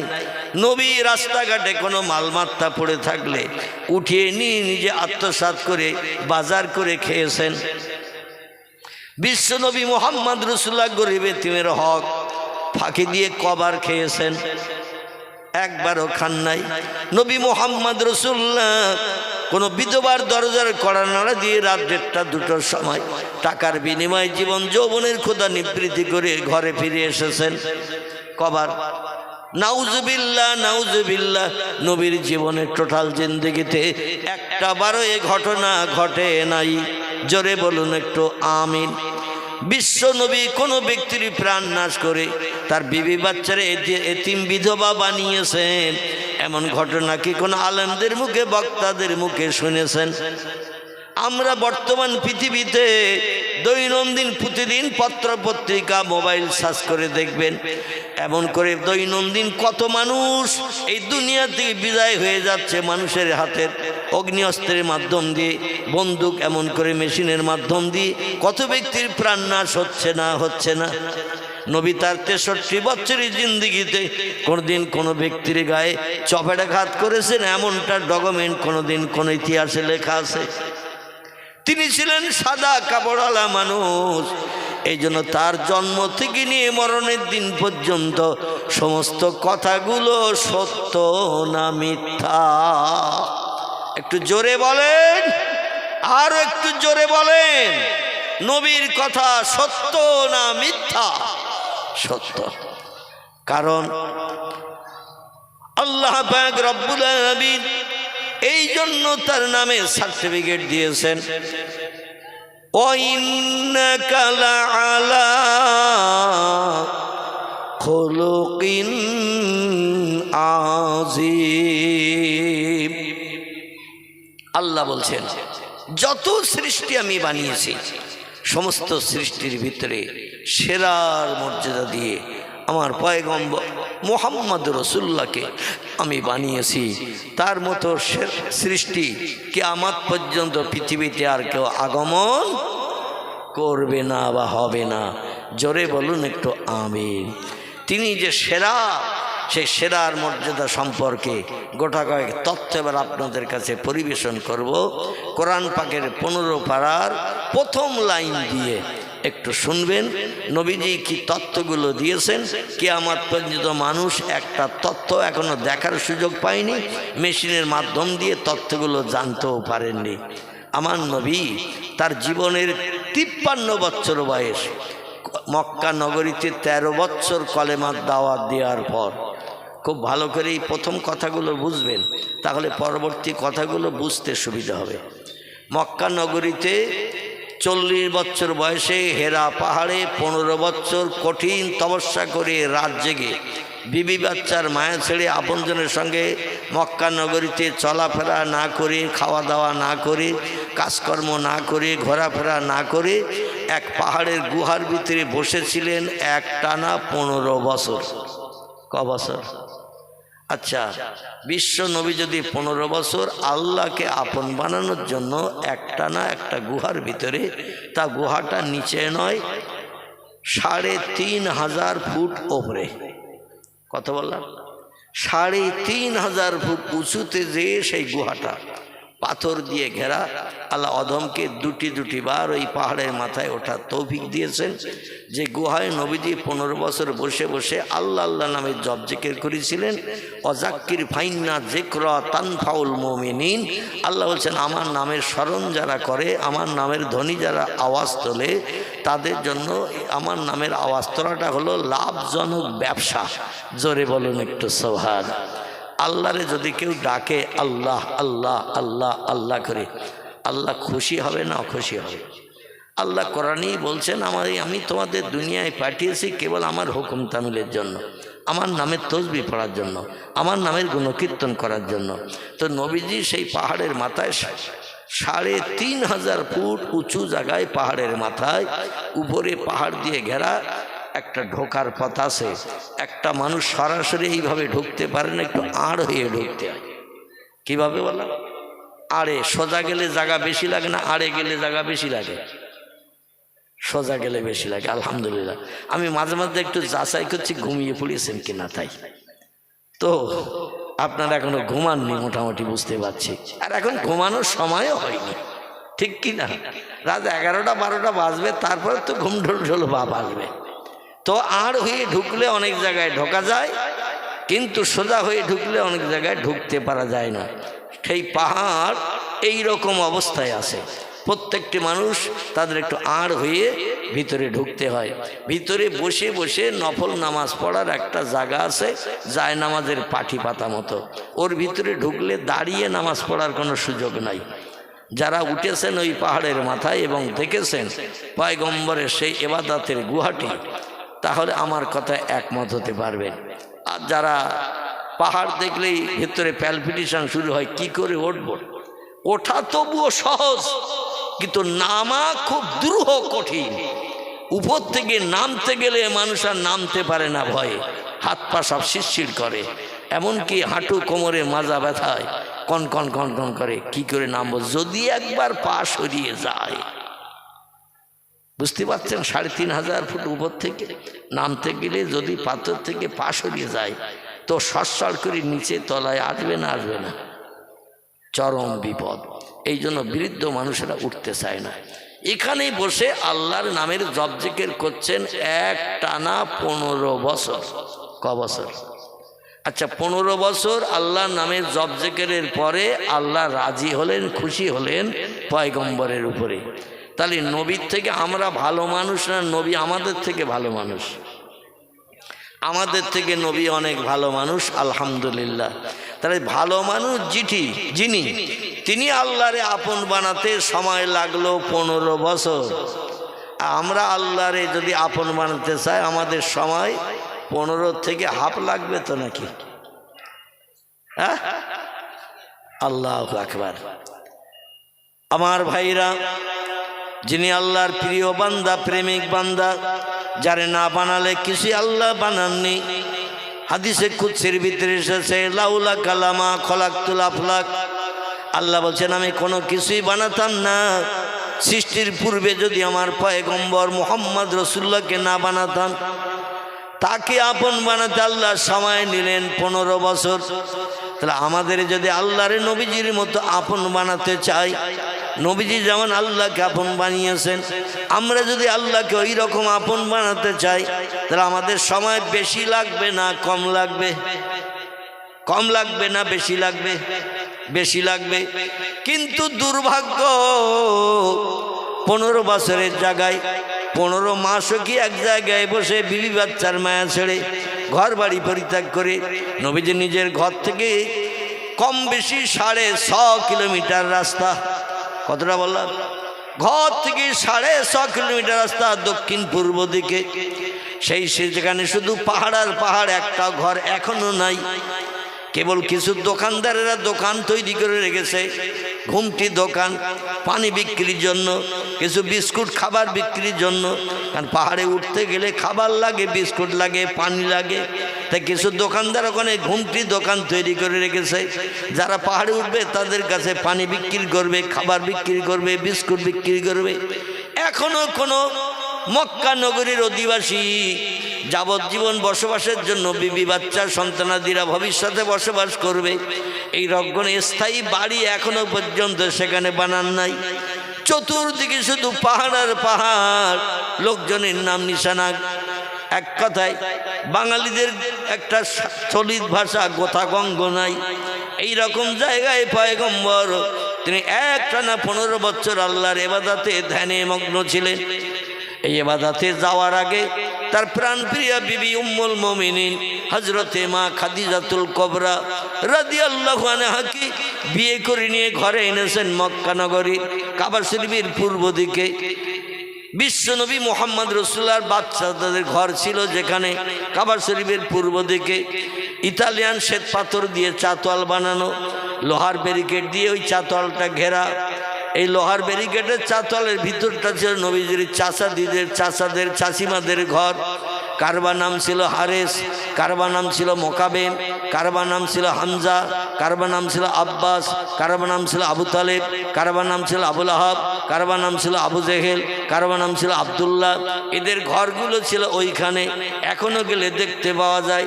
তবে ব্যারিকেডটা লোহার গ্রিল দিয়ে যেটা ঘেরা হয়েছে, আবু জেহেলের ঘরটা বাইরে সাইড করে দেয়া হয়েছে। আর নবীজির আপন চাচা রক্তের সঙ্গে সম্পর্ক ছিল যাদের, তাদের ঘরগুলো লোহার ব্যারিকেডের ভিতরে ইতালিয়ান শ্বেত পাথর দিয়ে চাতোয়াল বানানো। এই চাতোয়ালটা টপকে আরো পূর্ব দিকে আসলে একটি লাল পাথরের চাতোয়াল দেখতে পাওয়া যায়। আমি অধম আমার পায়ের ধাপ মেমে গুনে গুনে দেখেছি 175-76 ধাপের মতো রাস্তা। এই লোহার ব্যারিকেড থেকে আরো পূর্ব দিকে আসতে লাল পাথরের চাতোয়াল দেয়া। আর এই যে লোহার ব্যারিকেডের ভিতরের চাতোয়ালটা ইতালিয়ান শ্বেত পাথর। এর দূরত্বটা হলো কাবা শরীফের দিক থেকে আসতে 255 ধাপের রাস্তা। কতটা বললাম? 255 ধাপ পায়ে হাঁটলে যতদূর যাওয়া যাবে। নবীর চাচাদের ঘরের এরিয়া ওর ভিতরে। আর ওইখান থেকে বাইরে বেরিয়ে যে লাল পাথরের চাতোয়াল 175 ধাপের মতো রাস্তা। পূর্ব দিকে হেঁটে গেলে আবু কুবাইস পাহাড়ের পাদদেশে একটা 2তলা বিল্ডিং এখনো দাঁড়িয়ে আছে। মক্কা নগরীতে 2 জন ব্যক্তির ঘর সৌদি সরকার এখনো ভাঙে নাই। অতীতকাল থেকে সেখানে এখনো ঘর বানিয়ে রেখেছে। একজনের নাম আবু জেহেল আর একজনের নাম হলো হযরতে মা আমিনা রাদিয়াল্লাহু আনহার বসত ঘর। বর্তমানে পয়গম্বর মুহাম্মদ রাসূলুল্লাহর জন্মঘর। জোরে বলুন একটু সুবহানাল্লাহ। সে যুগে পয়গম্বর যখন ওই ঘরে জন্মগ্রহণ করেছিলেন, ঘরটা ছিল খেজুরের পাতার মাঝখানে ডেটা দিয়ে বেড়া দিয়ে ঘেরা। আমাদের দেশে যেমন পাটকাঠি দিয়ে অনেকে বেড়া দিয়ে ঘর বানায় না, আসামে গেলে ত্রিপুরায় গেলে আপনারা এখনো দেখতে পাবেন অধিকাংশ বাড়িগুলো সব পাটকাঠি বেড়া দিয়ে বানানো। অন্যথায় এখন এই যে টিন উঠেছে, টিন দিয়ে সাইড দিয়ে ঘেরা। অধিকাংশ বড় বড় লোকের বাড়ি টিন দিয়ে ঘেরা, উপরেও টিনের চাল। ছাদ দেওয়া পাকা বাড়ি খুব কম। আসাম, ত্রিপুরা, বাংলাদেশ, নওগাঁ ডিস্ট্রিক্ট, রাজশাহী ওদিকে গেলে শুধু ওই টিনের বেড়া দেওয়া, উপরে টিনের চাল দেওয়া। বড় বড় লোক, কোটি কোটি টাকার মালিক, তারাও পাকা বাড়ি টাড়ি এখনো বানায়নি। এটাই ওদের দেশের অভ্যাস। তো যাই হোক, পয়গম্বর মুহাম্মদ রাসূলুল্লাহ আম্মা জানের ঘরটা ছিল মক্কা নগরীতে 2টি গাছ বেশি হতো। কটি বললাম? মক্কা নগরীতে 2টি গাছ বেশি হতো। একটা গাছের নাম হলো খেজুর গাছ, আর একটা গাছের নাম কি বলেন তো? দেখি মগজে কেমন। কি গাছ? আলহামদুলিল্লাহ, আলহামদুলিল্লাহ। মক্কা নগরীতে 2টি গাছের আনাগোনা বেশি। একটা গাছের নাম হলো খেজুর গাছ, একটা গাছের নাম হলো বাবলা গাছ। কি গাছ বললাম? বাবলা গাছ। তো এই খেজুর গাছের লম্বা লম্বা পাতার মাঝখানে যে মোটা ডাঁটা, এই ডাঁটা দিয়ে বেড়া দিয়ে বানানো ছিল ঘরের এরিয়ার দেওয়াল। আর খেজুর গাছের পাতা দিয়ে হালকা ছাওয়া ছিল উপরের চাল। মামিনার ঘরের দরজা ছিল 2টি। একটি দরজা পশ্চিম দিকে সরাসরি কাবার দিকে, একটি দরজা ছিল উত্তর পূর্ব কর্নার দিকে পাহাড়ি এলাকা কেনারার দিকে। কাজায় হাজাতের প্রয়োজন হলে ওই দিক থেকে পাহাড়ি এলাকায় বেরিয়ে যেতেন, কারণ তার পূর্ব দিকেই পাহাড় পাহাড় পাহাড়। পাহাড়ে দিকে পেশাব পায়খানার জন্য যেতেন। এখন বাড়ি বাড়ি যাব না, আমরা পেশাব পায়খানা ঘর বানিয়েছি। এখান থেকে 1450 বছর আগে তখন কিন্তু পেশাব পায়খানা ঘর বাড়িতে বাড়িতে এমন ছিল না। দূর দূরান্তে পাহাড়ের কিনারায় বিভিন্ন জায়গায় কিছু ঘেরাঘুরি দিয়ে বাথরুমের কাজ করতো, বাথরুমের জায়গা বানানো হতো। আমার ভাইরা, এই ঘরটি বর্তমানে সৌদি সরকার 2 তলা একটা বিল্ডিং বানিয়ে রেখেছেন। খেজুরের পাতার বেড়ার ঘর এখন আর নাই, কারণ 1450 বছর আগের জিনিস। এই খেজুরের পাতার বেড়া কি এখন থাকবে নাকি? থাকা তো সম্ভব নয়। এই জন্য 2 তলা বিল্ডিং সৌদি সরকার বানিয়ে রেখেছেন। এই ঘরটার ভিতরে পয়গম্বর মুহাম্মদুর রাসূলুল্লাহ সাল্লাল্লাহু আলাইহি ওয়াসাল্লাম জন্মগ্রহণ করেছিলেন। হযরত মা খাদিজারে বিয়ে করেনি। আল্লাহ নবী যখন মক্কা নগরীতে ফিরে আসলেন, খোয়াইলের দুহিতা কন্যা, মক্কা নগরীতে সব থেকে বড় ধনী ব্যবসায়ী ছিলেন। খাদিজার মতো বড় ব্যবসায়ী আর কেউ ছিল না, কারণ পয়গম্বর তার বাড়িতে ব্যবসার দায়িত্ব পালন করতে যাওয়ার কারণে আল্লাহ অন্য লোকের ব্যবসায় যদি লাভ দিত 1 গুণ, নবীজির হাতের ইজ্জতের খাতিরে, স্পর্শের খাতিরে, মুজিজার খাতিরে লাভ দিত 3 গুণ থেকে 10 গুণ। জোরে বলুন একটু সুবহানাল্লাহ। অল্প দিনের ভিতরে বহু টাকার মালিক হয়ে গেল খাদিজা। খাদিজা শুধু লক্ষ্য করে 2 তলার ছাদের মাথায় উঠে পাথরের উপরে পাথর সাজিয়ে তার বাড়িটা বানানো ছিল 2 তলা।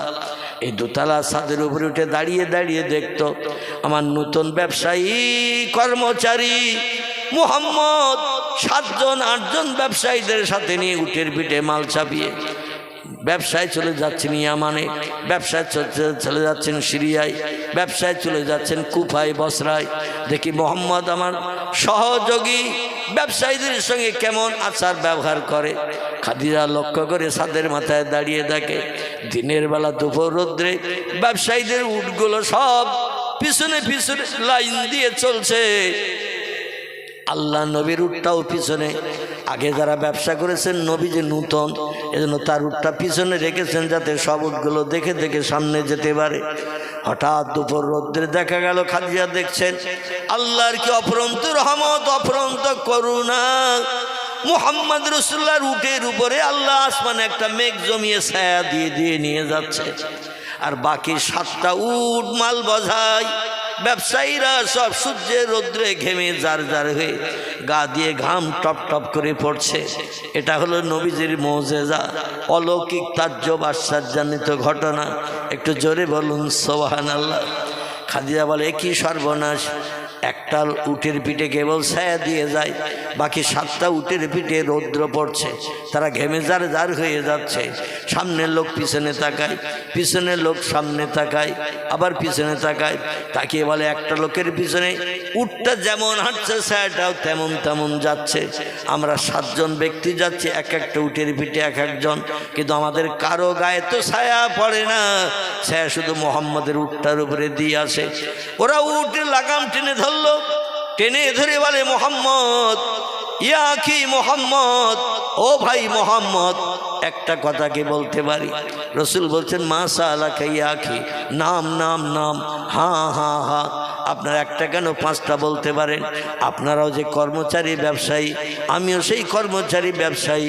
আপনারা পুরানো, আমি নূতন, এই জন্য কোনো সমস্যা হলে আমারে বলবেন, সংশোধন করে নেব। জোরে বলুন একটু সুবহানাল্লাহ। বলে মোহাম্মদ সূর্যের রৌদ্র তো প্রচণ্ড পড়ছে, চলে যাচ্ছে সিরিয়ার দেশে, চলে যাচ্ছে ইয়ামানের দেশে, অনেকে লম্বা পথ পাড়ি দিতে হবে।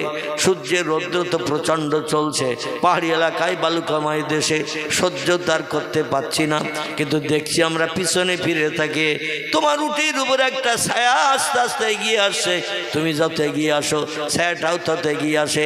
মাথার উপরে তাকিয়ে দেখি 1 খণ্ড ছোট্ট মেঘমালা, তোমার উটটাই কেবল ছায়া দিয়ে এগিয়ে আসছে। ও মোহাম্মদ, তুমি কি চাও আমরা উটের পিঠে রৌদ্রে কষ্ট পাই আর তুমি ছায়া ছায়া আসো? রসুল বলে লা ইয়া আখি, ও ও আমার ভাইরা, আমি চাই না আল মুসলিম আকুল মুসলিম, ইন্নামাল মুসলিমুন ইখওয়াত, একটা মুসলমান আর একটা মুসলমানের ভাই, ভাই ভাইয়ের সাহায্য করা ভাইয়ের দরকার হয়। আল্লাহ নবী হাদিস শরীফে জানিয়েছেন, লা ইউমিনু আহাদুকুম হাত্তা কুনা আহাব্বা লি আখিহি আও ক্বালা লি জারিহি মা ইউহিব্বু লি নাফসিহি, রাওয়াহু মুসলিম। একটু জোরে বলুন আল্লাহু আকবার। আল্লাহ নবী বললেন, ও আমার উম্মত মণ্ডলীরা, তোমরা শোনো, তোমাদের ভিতরে ওই লোকটি পূর্ণ ইমানদার কামেলে মোমেন অত সময় পর্যন্ত সাব্যস্ত হতে পারল না, আল্লাহর জান্নাত হালাল বানাতে পারল না, যত সময় না পর্যন্ত হাত্তা কুনা আহাব্বা ইলাইহি, ভালোবাসবে তার নিজের ভাইয়ের জন্য, আও কালালে জারিহি, কিংবা তার পাড়া প্রতিবাসীর জন্য, মা ইউহিব্বু লি নাফসিহি, যেটা তার নিজের জন্য ভালোবাসে। নিজে ভালো খাবো, ভালো পরবো, আমার ভাই ভাই বোরা সব শীতের রাত্রে বুকে হাত বেঁধে জড়িয়ে বিড়ালের বাচ্চার ন্যায় কাউ কাউ করবে, উনানের পাশে বসে বসে গরম পাবে, কাঁধে কোরিয়ান কম্বল নাই, ভালো নামি দামি কম্বল নাই, ভালো নামি দামি লেপ নাই, তারা বুকে হাত বেঁধে গামছা জড়িয়ে কাউ কাউ করে শীতের রাতে, আর তুমি কোরিয়ান কম্বল মুড়ি দিয়ে পাশের ঘরে বিবি বাচ্চা নিয়ে আরামে ঘুমাচ্ছ। নবী বলছেন, লোকটা তত সময় পর্যন্ত ইমানদার হলো না, মোমেন হলো না, আল্লাহর জান্নাত হালাল বানাতে পারলো না, যত সময় না পর্যন্ত নিজে যেটা ভালোবাসবে সেটা ভাইয়ের জন্য ভালোবাসতে হবে, নিজে যারা পছন্দ করবে নিজের পাড়া প্রতিবাসীর জন্য সেটা পছন্দ করতে হবে। এই পছন্দটা যার ভিতরে পাকাপাকি হবে সে হলো জান্নাতের অধিবাসী। আহা আমার ভাইরা, আল্লাহ নবী বলেন, আমি সূর্যের রৌদ্রে পুড়ছি না, তোমরা সূর্যের রৌদ্রে পুড়ে পুড়ে চলছ, ঘেমে যাচ্ছ, গা দিয়ে ঘাম ঝরে পড়ছে, আমি মুহাম্মদ আমার বাস্তব চোখে দেখতে পাচ্ছি। আর কি বলতে চাইছো? ইয়া আখি, বলো তোমরা কি বলতে চাইছো? ওরা বলল, মুহাম্মদ তোমার উটটা সামনে আনো আর আমাদের উটগুলো একটু পিছনে নিয়ে যায়, যাতে আমাদের উটের পিঠে একটু ওই ছায়াটা পায়, আমরা একটু ছায়ায় যেতে পারি। তুমি কিছু সময় রৌদ্রে চলো, পরবর্তীতে কিছু সময় পরে তোমার আবার দরকার হয় পিছনে দেব। রসুল বলে, নাম নাম ইয়াখি, অবশ্যই এতে আমার কোনো দ্বিমত নাই, তাই তোমাদের উটগুলো লাগাম টেনে ধরো, আমার উটটা চালিয়ে দেই। আল্লাহ নবী নিজের উটটা চালিয়ে দিলেন, পাছায় বাড়ি দিয়ে উটটার সামনে গিয়ে গেল, আর সামনে যে উটগুলো ছিল ওগুলো লাগাম টেনে ধরে রেখেছে, ওরা এগিয়ে যেতে পারলো না। পিছনে উটগুলো দিয়ে নবীজের উটটা সামনে দিয়ে এবার বললেন, ইজহাব ইয়া আইয়ুহাল ইবিল, এই উটেরা এবার চল। যে এবার উট চালানো পয়গম্বর শুরু করে দিয়েছে, আল্লাহ ডেকে বলে, এ আকাশের মেঘ, তাড়াতাড়ি করে তোর ছায়াটা সামনের উটের পিঠে লাগিয়ে দে। আমার নবী সব সৃষ্টির সেরা, সাইদুল আম্বিয়া তারে বানিয়েছি, 1 লক্ষ মোতাবেক 2,24,000 পয়গম্বরের সেরা পয়গম্বর তারে করেছি। আর আমার নবী সূর্যের রৌদ্রে পুড়তে পুড়তে ব্যবসায় যাবে ইয়ামানের দেশে, সিরিয়ার দেশে, কুফায় যাবে, বসরায় যাবে। আমি আল্লাহটা পছন্দ করি না। এই মেঘরে উড়ে সামনে যা, নবীর উটটা যেমন চলবে, নবীর উটের পিঠের ছায়া দিতে দিতে যাবি, পিছনের উটগুলো ছায়া পেল না পেল, আমি আল্লাহ ওটা আমার দেখার দরকার নাই। আল্লাহ যদি কিছু বলেন, ইন্নামা আমরুহু ইজা আরাদা শাইয়ান আইয়াকুলা লাহু কুন ফায়াকুন। কোরআন পাকের 22 পারা, সূরাটির নাম সূরাতুল ইয়াসিন। এই সূরা ইয়াসিনের শেষ আয়াতের আগের আয়াত আল্লাহ বলছেন, আমি যখন কোনো বিষয়ে কোনো হুকুম করি, ইজা আরাদা শাইয়ান, কোনো কিছু তৈরি করার পরিকল্পনা ইচ্ছা প্রকাশ করি, আইয়াকুলা লাহু, আমার জবান দিয়ে শুধু একটু বলি, কুন হ, ভাইয়া কোন সঙ্গে সঙ্গে সেটা হয়ে যায়। আমার কোনো কিছু বানাতে তৈরি করতে 1 সেকেন্ডের বেশি 2 সেকেন্ড জীবনে কোনোদিন লাগেনি এবং ভবিষ্যতও লাগবে না। যেই আল্লাহ বলেছেন মেঘকে, মেঘ সঙ্গে সঙ্গে পিছন থেকে উড়িয়ে সামনে চলে গেল। নবীর উট চলতে শুরু করলো, পিছনের যাত্রীরা সব পিছনে পিছনে লাইন, পিঁপড়ে যেমন লাইন দিয়ে যায় ওই রকম একের পরে 100 লাইন দিয়ে চলছে। সব উটের পিছনে রৌদ্র, পিঠে রৌদ্র। আল্লাহ নবীর উটটা সামনে, সামনের উটের উপরে ছায়া পড়তে পড়তে যাচ্ছে। জোরে বলুন একটু সুবহানাল্লাহ। যারা পিছনে ব্যবসায়ী ছিল এরা কি সব মূর্খ ছিল নাকি? মূর্খ থাকলে তো ব্যবসা করতে পারবে না, মালমাত্তা বেচাকেনা করতে হবে। 1 কেজি কত দাম, 2 কেজি কত দাম, 1 সের কত দাম, 1.5 সের কত দাম, এগুলো তো টপ টপ করে হিসাব করতে হবে। এই হিসাব তাদের ব্রেন মগজে জানা ছিল। ওরা ডেকে বলে, মোহাম্মদ হলো না, হলো না, হলো না। আমরা যে রৌদ্রে ছিলাম সেই রৌদ্রেই চলছি, ছায়া দেখছি টপ করে লাফ মেরে তোমার উটের পিঠে চলে গেছে। ও মুহাম্মদ, এই জন্য আর একটা তথ্য দেব, তুমি কি আমাদের তথ্যটা শুনবে?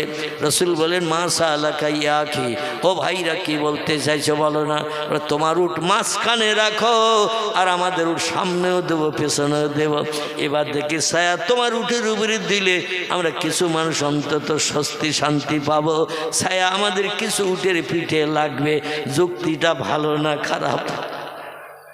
তোমার উটটা মাঝখানে, আমাদের উট দুটো 3টে সামনে, 2-3টে পেছনে, মাঝখানের উটের পিঠে যদি ওই মেঘ ছায়া দেয়, নিশ্চয় আমাদের পিছনের সামনের উটের 2-1টার অন্তত ছায়া পাবো। আমরা পরিবর্তন করে মাঝে মাঝে ঘুরিয়ে নেব। তুমি এবার পিছনেও থেকো না, মাঝখানেও থেকো না। এবার মাঝখানে তুমি পিছনেও থেকো না, সামনেও থেকো না, মাঝখানে ঢোকো।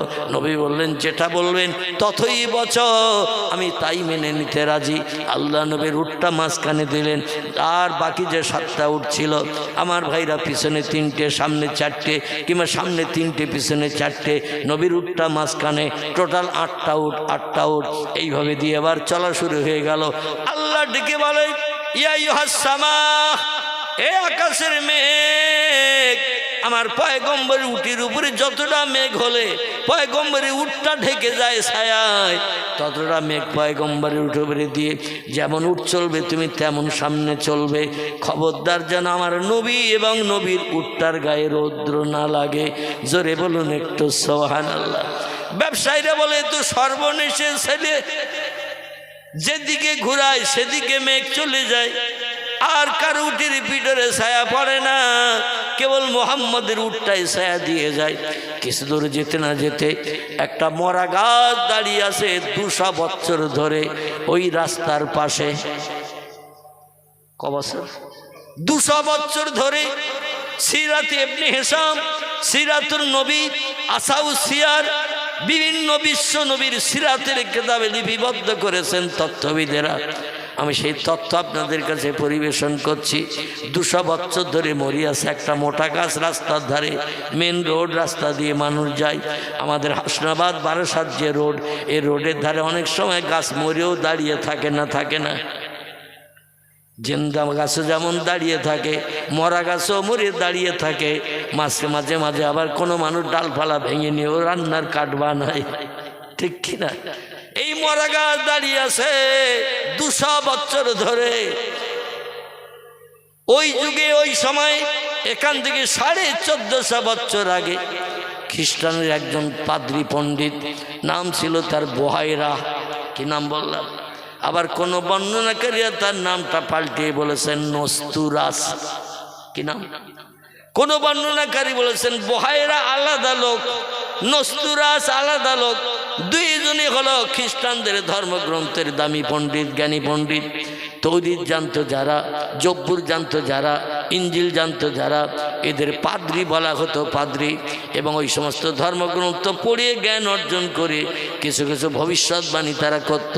আর ভবিষ্যৎগুলো মানুষের জীবনে মাঝে মাঝে আল্লাহর আসমানি কেতাব তৌরিত, আসমানি কেতাব জব্বুর, আসমানি কেতাব ইঞ্জিল আর আল্লাহর আসমানি কেতাবের কোনো কথাকে মিথ্যা আছে নাকি, এই তথ্যগুলো তারা পরিবেশন করত। মাঝে মাঝে মানুষের জীবনে সেগুলো ঘটে যেত। এই বুহায়রা নামের পাদ্রী খ্রিস্টান ও ইনজিলের ভিতরে পড়েছি আল্লাহ যে ইনজিল সরাসরি জিবরিল আমিন মারফত ঈসা নবীর কাছে পাঠিয়ে দিয়েছিলেন, সেই ইনজিল এখন তামাম পৃথিবীতে বর্তমান দেশের সংখ্যা 256টির মতো, কিন্তু কোন দেশে ঈসা নবীর কাছে পাঠানো আল্লাহর আসমানি কিতাব ইনজিল হিব্রু ভাষায় লেখা তামাম পৃথিবীতে খুঁজলে আর পাওয়া যাবে না। ইনজিলের নকল করে একটি কিতাব খ্রিস্টানদের ঘরে এখন মজুদ আছে, তার নাম হলো ইংরেজিতে বাইবেল। কি নাম বললাম? বাইবেল। বাইবেল আবার বাইবেলের এখন নতুন সংস্করণ হয়েছে একবিংশ শতাব্দীর যুগে, তার নামকরণ করা হয়েছে নিউ টেস্টামেন্ট। কি নাম বললাম? New testament. আগের বাইবেল বর্তমান বাইবেলের কোনো মিল নাই, শত শত জায়গায় ডিফারেন্ট ডিভাইডেড পার্থক্য আছে, কিন্তু আল্লাহর পাঠানো সেই আসমানি কিতাব ইনজিল তামাম পৃথিবীতে খুঁজলে পাওয়া যাবে না। তৌরিত তামাম পৃথিবীতে সুরিয়ানি ভাষায় লেখা, আল্লাহ পাঠিয়ে দিয়েছেন ওই ভাষায়, সে কিতাব এখন পাওয়া যাবে না। জব্বুর তামাম পৃথিবীতে খুঁজলেও কোনো দেশে কোনো এমন ভাইয়া ইসরায়েলদের কাছে খুঁজে পাওয়া যাবে না, সব পৃথিবী থেকে বিলুপ্ত হয়ে গেছে। কিন্তু আল্লাহ সর্বশেষে আসমানি যে কিতাব পৃথিবীতে পাঠিয়ে দিয়েছেন, এই কিতাবটির নাম কি একটু জোরে বলেন? এই কিতাবের নাম, এই কিতাবের নাম হলো আল কোরআন। এই কোরআন আল্লাহ পাঠিয়েছিলেন 1450 বছর আগে আরবি ভাষায়। কি ভাষায়? ইন্না আনজালনাহু ফি লাইলাতুল কদর। আল্লাহ বলছেন আমি লাইলাতুল কদরের রাত্রিতে আমি কোরআন পৃথিবীতে পয়গম্বর মুহাম্মদ রাসূলুল্লাহর কাছে হেরা পাহাড়ের মাথায় রাতের বেলা পাঠিয়ে দিয়েছিলাম। জোরে বলুন একটু সুবহানাল্লাহ। লাইলাতুল কদরের রাত কি মাসে হয়? কি মাসে? রমজান মাসে। অধিকাংশ মুফাসসিরদের মতে, মুহাদ্দিসদের মতে এই রাতটি ছিল রমজান মাসের 26 তারিখের দিনগত রাত। 27শে রমজান রাত আল্লাহ পাক কোরআন পৃথিবীতে প্রথম পাঠিয়ে দিয়েছিলেন। জোরে বলুন সুবহানাল্লাহ। নবী তখন মক্কা নগরীতে 40 বছর নবীর বয়স। কত বছর? নবীজির বয়স তখন 40। এই 40 বছর বয়সে প্রথম কোরআন আসলো নবীজির কাছে রমজান মাসের 26 তারিখের দিনগত রাত, যেটাকে কোরআনের ভাষায় বলা হয়েছে ইন্না আনজালনাহু ফি লাইলাতুল কদর। নিশ্চয়ই আমি আল্লাহ নাজিল করেছি, পাঠিয়ে দিয়েছি আমার আসমানি লাউহে মাহফুজের সংরক্ষিত মিষ্টি মধুর সত্যবাণী সত্য কথা কোরআন পবিত্র রমজান মাসের কদরের রাত্রিতে। জোরে বলুন একটু সুবহান। আবার কোরআনের 12 পারে আল্লাহ বলছেন আলিফ লাম রা তিলকা আয়াতুল কিতাবিল মুবিন ইন্না আনজালনাহু ফি লাইল ইন্না আনজালনাহু ফি। আল্লাহ বলছেন ও পৃথিবীর মানুষ তোমরা শোনো, আমি নাজেল করেছি, পাঠিয়ে দিয়েছি লাইলাতুল, আল্লাহ বলছেন লাইলাতুল কদরে, লাইলাতুল, আল্লাহ বলছেন রাতের বেলা আমি পাঠিয়ে দিয়েছিলাম কোরআন। ইন্না আনজালনাহু কুরআনান আরাবিয়্যান লাআল্লাকুম তাকিলুন। আল্লাহ বলছেন আমি পৃথিবীতে নাজেল করেছি কোরআনকে আরবি ভাষায়। জোরে বলুন একটু সুবহানাল্লাহ। ইন্না আনজালনাহু কুরআনান আরাবিয়্যা, আমি আরবি ভাষায় কোরআন পৃথিবীতে পাঠিয়ে দিয়েছি যাতে আমার মুহাম্মদ রাসূলুল্লাহর মাতৃভাষা আরবি। তিনি স্কুলে যাননি, কলেজে পড়েননি, বিশ্ববিদ্যালয়ে চৌকাঠ পার হননি, প্রাইভেট মাস্টারের কাছে টিউশনে নেননি, খাতা কলম দিলে তিনি নাম লিখতে পারেন না, বই দিলে তিনি পড়তে পারেন না, তিনি কোনো সাহিত্য রচনা করেননি, তিনি কোনো কবিতা লেখেননি। তার মাতৃভাষা আরবি, এই জন্য কোরআন পাঠিয়েছে আরবিতে। আমাদের মাতৃভাষা কি? বাংলা। এমন একটা ছেলেকে আপনি জিজ্ঞাসাবাদ করবেন যে জীবনে স্কুলে চৌকাঠ পার হয়নি, প্রাইমারি স্কুলের অ্যাটেন্ডেন্সের খাতায় তার নাম লেখা নেই, মনে করুন তার বাপ নাই, তার মা নাই, ছোট্টবেলায় বাল্যকালে বাপ মা মারা গেছে, দাদাও নাই দাদিও নাই, এমন আছে না দুই একজন। তাদের স্কুলে পড়ানোর মতো অভিভাবক কেউ নাই, জীবনে স্কুলে পড়েনি। আচ্ছা, ওই ছেলেটার বয়স যখন 12-14 বছর, 16 বছর, 18-20 হবে, বাংলা ভাষায় গল্প করলেও বুঝতে পারবে না। 18 বছর, 20 বছর, 25 বছর, 40 বছর যখন বয়স হবে, জীবনে স্কুলে যায়নি, অ্যাটেন্ডেন্সের খাতে তার নাম লেখা নাই, কোনো মাস্টার তার পড়া বলে দেয় নাই, টিউশনি মাস্টার তার হাতে ধরে কলমে লেখাই নাই। এ ছেলেটার বয়স যখন 40 বছর হবে, বাংলা ভাষায় যদি কেউ গল্প করে, কথা বলে, সে বুঝতে পারবে না। কারণ তার মাতৃভাষা বাংলা। এই জন্য বাংলায় কথা বললে তার বুঝতে কোনো অসুবিধা হবে না। আল্লাহ বলছেন আমার নবীর মাতৃভাষা আরবি, এই জন্য আমি আরবিতে কোরআন পাঠিয়েছি। নবী কোরআন পড়তে না জানলো, জিবরিল যখন কোরআনের কথাগুলো বলবে, তার মাতৃভাষা আরবি, নবী কথাগুলো শুনে তথ্যগুলো বুঝতে সুবিধা পাবে। ঠিক বললাম না ভুল বললাম?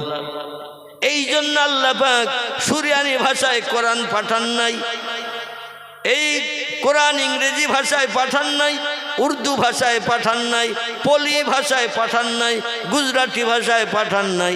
আল্লাহ পাক কোরআন পাঠিয়েছেন পয়গম্বরের মাতৃভাষায়, যাতে কোরআনের কথা জিবরিল আমিন বলবে, আর পয়গম্বর মাতৃভাষা শুনলে তত্ত্বগুলো বুঝতে সুবিধা পাবে।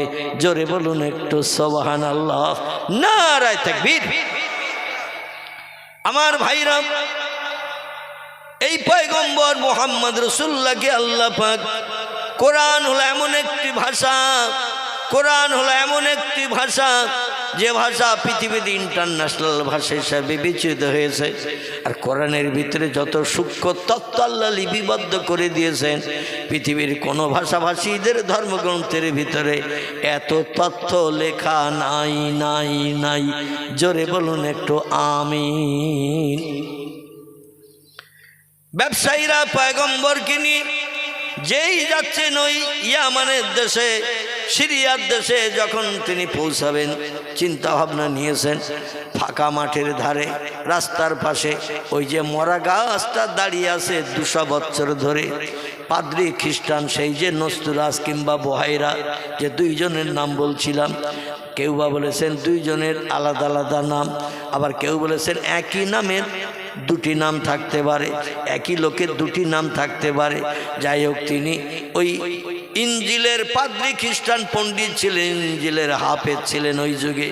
তো ইঞ্জিলের ভিতরে পড়েছেন আখিরি জমানার পয়গম্বর ঈসা নবীর আগমনের পরে তিনি যখন আল্লাহর দরবারে ফিরে চলে যাবেন, আল্লাহ পাক পৃথিবীর মানুষকে হেদায়েত দেওয়ার জন্য, সুপথ দেখানোর জন্য আরেকজন পয়গম্বরকে পৃথিবীতে পাঠাবেন। ইঞ্জিলের ভিতরে লেখা তার নাম আহমদ কিংবা মোহাম্মদ নাম হবে। জোরে বলুন একটু সুবহানাল্লাহ। আর এই আহমদ কিংবা মোহাম্মদ নামের ব্যক্তিটি, ইনি যখন ফাঁকা ময়দান দিয়ে যাবেন, দুপুর রৌদ্রে তার সঙ্গীদের ক্লান্তি দূর করার জন্য, বিশ্রামের জন্য একটা মরা গাছের তলায় এসে বসবেন। আল্লাহ পাক মরা গাছের ডাল ছাড়া তো পাতা নাই, তলায় তেমন ছায়া পাওয়া যাবে না। কিন্তু নবীজি মুহাম্মদের আগমনের কারণে 200 বছরের মরে থাকা গাছটা আল্লাহ নতুন নতুন কচি পাতা গজিয়ে তলাটা পুরো ছায়া বানিয়ে দেবে। বহাইরা নস্তুরাজ বলল, ঈসা নবীর কাছে পাঠানো আসমানি কিতাব, নাম হলো তার ইঞ্জিল। ইঞ্জিলের ভিতরে আল্লাহ তথ্য পাঠিয়ে দিয়েছেন, ওগো ঈসা তুমি শোনো, তোমার পরে যে পয়গম্বর পৃথিবীতে আগমন করবেন, তিনি হলেন আখিরি জামানার পয়গম্বর, লা নবিয়া বাদি, তারপরে আর কোনো নবী পৃথিবীতে আসবে না। তার চেহারার দিকে তাকিয়ে কোনো মানুষ যদি একবার মহব্বতের নজরে চেহারার দিকে তাকায়, আমি আল্লাহ তার জন্য জান্নাত হালাল বানিয়ে দেব। তার আচার অনুষ্ঠান কাজকর্ম কোনো ব্যক্তি যদি মহব্বত করে ভালোবাসে, নবী বলছেন মান আহাব্বা সুন্নতি ফাকাদ আহাব্বানি, আমার জীবন আদর্শ যে লোকটি পছন্দ করবে, ভালোবাসবে, মেনে চলবে, সেজন্য আমি মুহাম্মদ আমারে ভালোবাসলো। অমান আহাব্বানি, যে লোকটি আমারে ভালোবাসলো, কানা মাই ফিল জান্নাহ, সেই লোকটি আর আমি আল্লাহর জান্নাতের ভিতরে এক জায়গায় বসে বসে সুখ ভোগ করব। জোরে বলুন একটু সুবহানাল্লাহ। পাদ্রী খ্রিস্টান বলছে ওই যে মরা গাছটা রাস্তার ধারে দাঁড়িয়ে আছে 200 বছর ধরে, ঈসা নবী আসমানে উঠে যাওয়ার পরে আল্লাহ পাক 570 বছর পরে নবী মুহাম্মদ রাসূলুল্লাহকে মক্কা নগরীতে আবু কুবাইস পাহাড়ের পাদদেশে আমিনার ঘরের ভিতরে পয়গম্বরকে ধরার বক্ষে জন্মগ্রহণ করেছিলেন জান্নাতি 3 জন ধাত্রীর মাধ্যম দিয়ে। জোরে বলুন একটু সুবহানাল্লাহ। আমাদের মেয়েদের যখন সন্তান প্রসব হয়, পাড়ার মেয়েরা আসে না যারা সন্তান প্রসব করে ধাত্রী বলে যাদের, এদের ডাকা হয় আমাদের মেয়েটার পেটের যন্ত্রণা হচ্ছে, প্রসব বেদনা হচ্ছে, আসুন একটু বাচ্চা প্রসব করে দিয়ে যান। পাড়ার ধাত্রীরা যদি না পারে তখন তারা বলে হসপিটালে নিয়ে যান, বলে না। তো যেখানেই বাচ্চা প্রসব করাবেন সেখানে কিন্তু মেয়ে নার্সেরাই থাকে বেশি। অনেক সময় পুরুষ ডাক্তাররাও 1-2 থাকলেও থাকতে পারে। বর্তমানে এখন তো আর ইজ্জতের কোনো মান মর্যাদা সম্মান 1 পয়সাও নাই। ঠিক বললাম না ভুল বললাম? আমি হলাম তার বাস্তব প্রমাণ। কথাটা যদিও কোনো দিন বলি নাই, আজকে শুধু তথ্যটা আপনাদের মগজে ঢোকানোর জন্য বলছি। যারা কঠিন রোগে আক্রান্ত হন এবং যাদের পেট অপারেশন হয়, এদের মান সম্মান ইজ্জত বলতে ডাক্তারের আর কিছু রাখে না। এটা বাস্তব। তাদের ইজ্জত আত্মসম্মান আবরু বলতে ডাক্তারেরা কিছুই রাখে না। সে কাপড় পরে থাকলো কি উলঙ্গ থাকলো, এটাও ডাক্তারদের কাছে কিছু ব্যাপার স্যাপার নয়। যাই হোক, আল্লাহ পাক অপারেশনের মতো কঠিন রোগ আমাদের কাউকে যেন ভবিষ্যতে আর না দেন। জোরে বলুন একটু আমিন, জোরে বলুন আমিন। কারণ নবী বলেছেন আল হায়াউ শুবাতুম মিনাল ঈমান, ঈমানের অর্ধেক অংশ হলো লজ্জা শরম আবরণ করা, গুপ্তাঙ্গকে ঢেকে রাখা, গুপ্তাঙ্গ অন্য কোনো ব্যক্তিকে না দেখানো। এটা হলো ঈমানের অর্ধেক অংশ। যার আত্মসম্মান আবরু নাই, রাসূল বলছেন যার লজ্জা শরমের আবরণ নাই, পৃথিবীতে তার কিচ্ছু নাই। গরু ছাগল হাঁস মুরগির মতো গুপ্তাঙ্গ যারা আলগা করে দেখায়, গরু ছাগল হাঁস মুরগি, ইঁদুর কুকুর বিড়াল, সাপ বিচ্ছু ব্যাঙ, মাছি মশা পিউলিকা, কাপড় পরে এরা কেউ কাপড় পরে? আচ্ছা, কাপড় যদি না পরে, যখন তখন যে কোনো জীবজন্তুর গুপ্তাঙ্গ আমরা চোখ আলগা করলেই দেখতে পাবো না? আল্লাহ বলছেন মানুষ তোমাদের সৃষ্টি শ্রেষ্ঠ করে বানিয়েছি, তোমরা আবরণ করে ঢেকে রাখবে, তাহলে ঈমানের অর্ধেক অংশ রক্ষা হবে। কিন্তু তারা গুপ্তাঙ্গ আলগা করে রাস্তার ধারে দাঁড়িয়ে দাঁড়িয়ে শ্যালো মেশিনের মতো ছাড়ে। কিসের মতো বললাম? শ্যালো মেশিনে যেমন স্টার্ট দিলে পানি বের হয়, ওইরকম দাঁড়িয়ে দাঁড়িয়ে কিছু প্যান্টের চেন খুলেই ঘোড়ার মতো দাঁড়িয়ে দাঁড়িয়ে ছাড়তেছে। আচ্ছা, বসে পেশাব করলে দূরের থেকে মানুষ খুব বেশি দেখতে পাবে, আর দাঁড়িয়ে যদি পেশাব করেন 1/2 কিলোমিটার দূর থেকে যার চোখ ভালো, নজর করলে তার যন্ত্রপাতি ছোট বড় মোটা কি হালকা দেখতে পাবে না। যদিও লজ্জার কথা, কিন্তু আমাকে বুঝানোর জন্য বলতে হচ্ছে। নাউজুবিল্লাহ। দাঁড়িয়ে পেশাব করলে দূর থেকে যদি কেউ নজর করে তার গুপ্তাঙ্গ দেখতে পাবে না। আল্লাহু আকবার। আজকের এটাই হয়েছে মুসলমানদের ফ্যাশন। বেঈমান ইহুদি খ্রিস্টানিরা যা পারে করুক, তারা ন্যাংটো হয়ে চলুক গরু ছাগলের মতো, হাঁস মুরগির মতো। কিন্তু আমরা হলাম ইসলাম ধর্ম অবলম্বী, আমাদের ধর্ম হলো পৃথিবীতে সেরা। আমরা কি করে তাদের মতো প্যান্টের চেন টানবার দাঁড়িয়ে দাঁড়িয়ে যন্ত্রপাতি বার করব? নাউজুবিল্লাহ। জোরে বলুন নাউজুবিল্লাহ। একটু সতর্ক হন। তারা যাবে জাহান্নামে, তাই তাদের দেখা দেখি আমরাও যাব জাহান্নামে। আল্লাহু আকবার। আমার যুবক ভাইরা, কথাটা হয়তো নিম ফলের মতো মাকাল ফলের মতো তিতো লাগছে, কিন্তু এই কথাটা একদিন মর্যাদা বাস্তব অনুভব করতে পারবেন হাসরের মাঠে যেদিন হাজির হবেন। এই জন্য যত সময় জ্ঞান থাকবে তত সময় পর্যন্ত যে কোনো জায়গায় রাস্তার ধারে হাটে মাঠে পথে দাঁড়িয়ে দাঁড়িয়ে পেশাব করবেন না। লোকজন যদি কোথাও থাকে সেদিকে ফিরে পেশাব করবেন না। একটু আড়ালে যাবেন। আল্লাহ নবীর আদর্শ ছিল পাহাড়ি এলাকা না দেখলে নবীজি পেশাব করতেন না, ঝোপঝাড় জঙ্গল না থাকলে নবী পেশাব করতে বসতেন না, সামনের কিছু আড়াল রেখেই পেশাব করতেন, যাতে যখন পেশাবে বলবো গুপ্তাঙ্গ তো আলগা করতেই হবে, যেন সামনের দিক থেকে কিছুই আমার ইজ্জত শরমগা দেখতে না পায়। জোরে বলুন একটু আমিন। আমার ভাইরা আসুন এবার সেখানে নিয়ে আসি। বুহাইরা বলল, ঈসা নবীর চলে যাওয়ার পরে পৃথিবীতে আসবে না আখিরি জমানার পয়গম্বর, কতদিন পরে আসবে তা তো জানি না। আল্লাহ পাক বললেন 570 বছর পরে ঈসা নবী আসমানে উঠে গেল, জিবরিল আমিনের মাধ্যম দিয়ে তার ডানায় করে উঠিয়ে নিয়ে যাওয়া হলো। যদিও খ্রিস্টানরা মানে না, বিশ্বাস করে না, তারা ঈসা নবীকে শুল কাটে বিদ্ধ করে মারা হয়েছে, কিন্তু আসলে ঈসা নবী শুল কাটিকে বিদ্ধ হয়ে মারা গেছে, তাকে আল্লাহ আসমানে উঠিয়ে নিয়েছে। তার বাস্তব প্রমাণ এই মাসের মেরাজের রজনীতি, এই মাসের 26 তারিখের দিনগত রাত আল্লাহ পাক পয়গম্বরকে মেরাজ করিয়েছিলেন। আরাজা ইয়ারাজু মেরাজান শব্দের বাংলা অর্থ হলো উদ্ধ গগন ভ্রমণ। সারা ইয়াসিরু শব্দের বাংলা অর্থ হলো পৃথিবীর জমিনে ঘুরে বেড়ানো, সাইর করা, ভ্রমণ করা পৃথিবীর জমিনে। আর আরাজা ইয়ারাজু মেরাজান শব্দের অর্থ হলো দুনিয়ার জমিনে ঘোরা নয়, উদ্ধ গগন ভ্রমণ। জোরে বলুন একটু সুবহানাল্লাহ। পয়গম্বর মক্কার কাবার চাতল থেকে, সেই যে হাতিমের কথা বলছিলাম,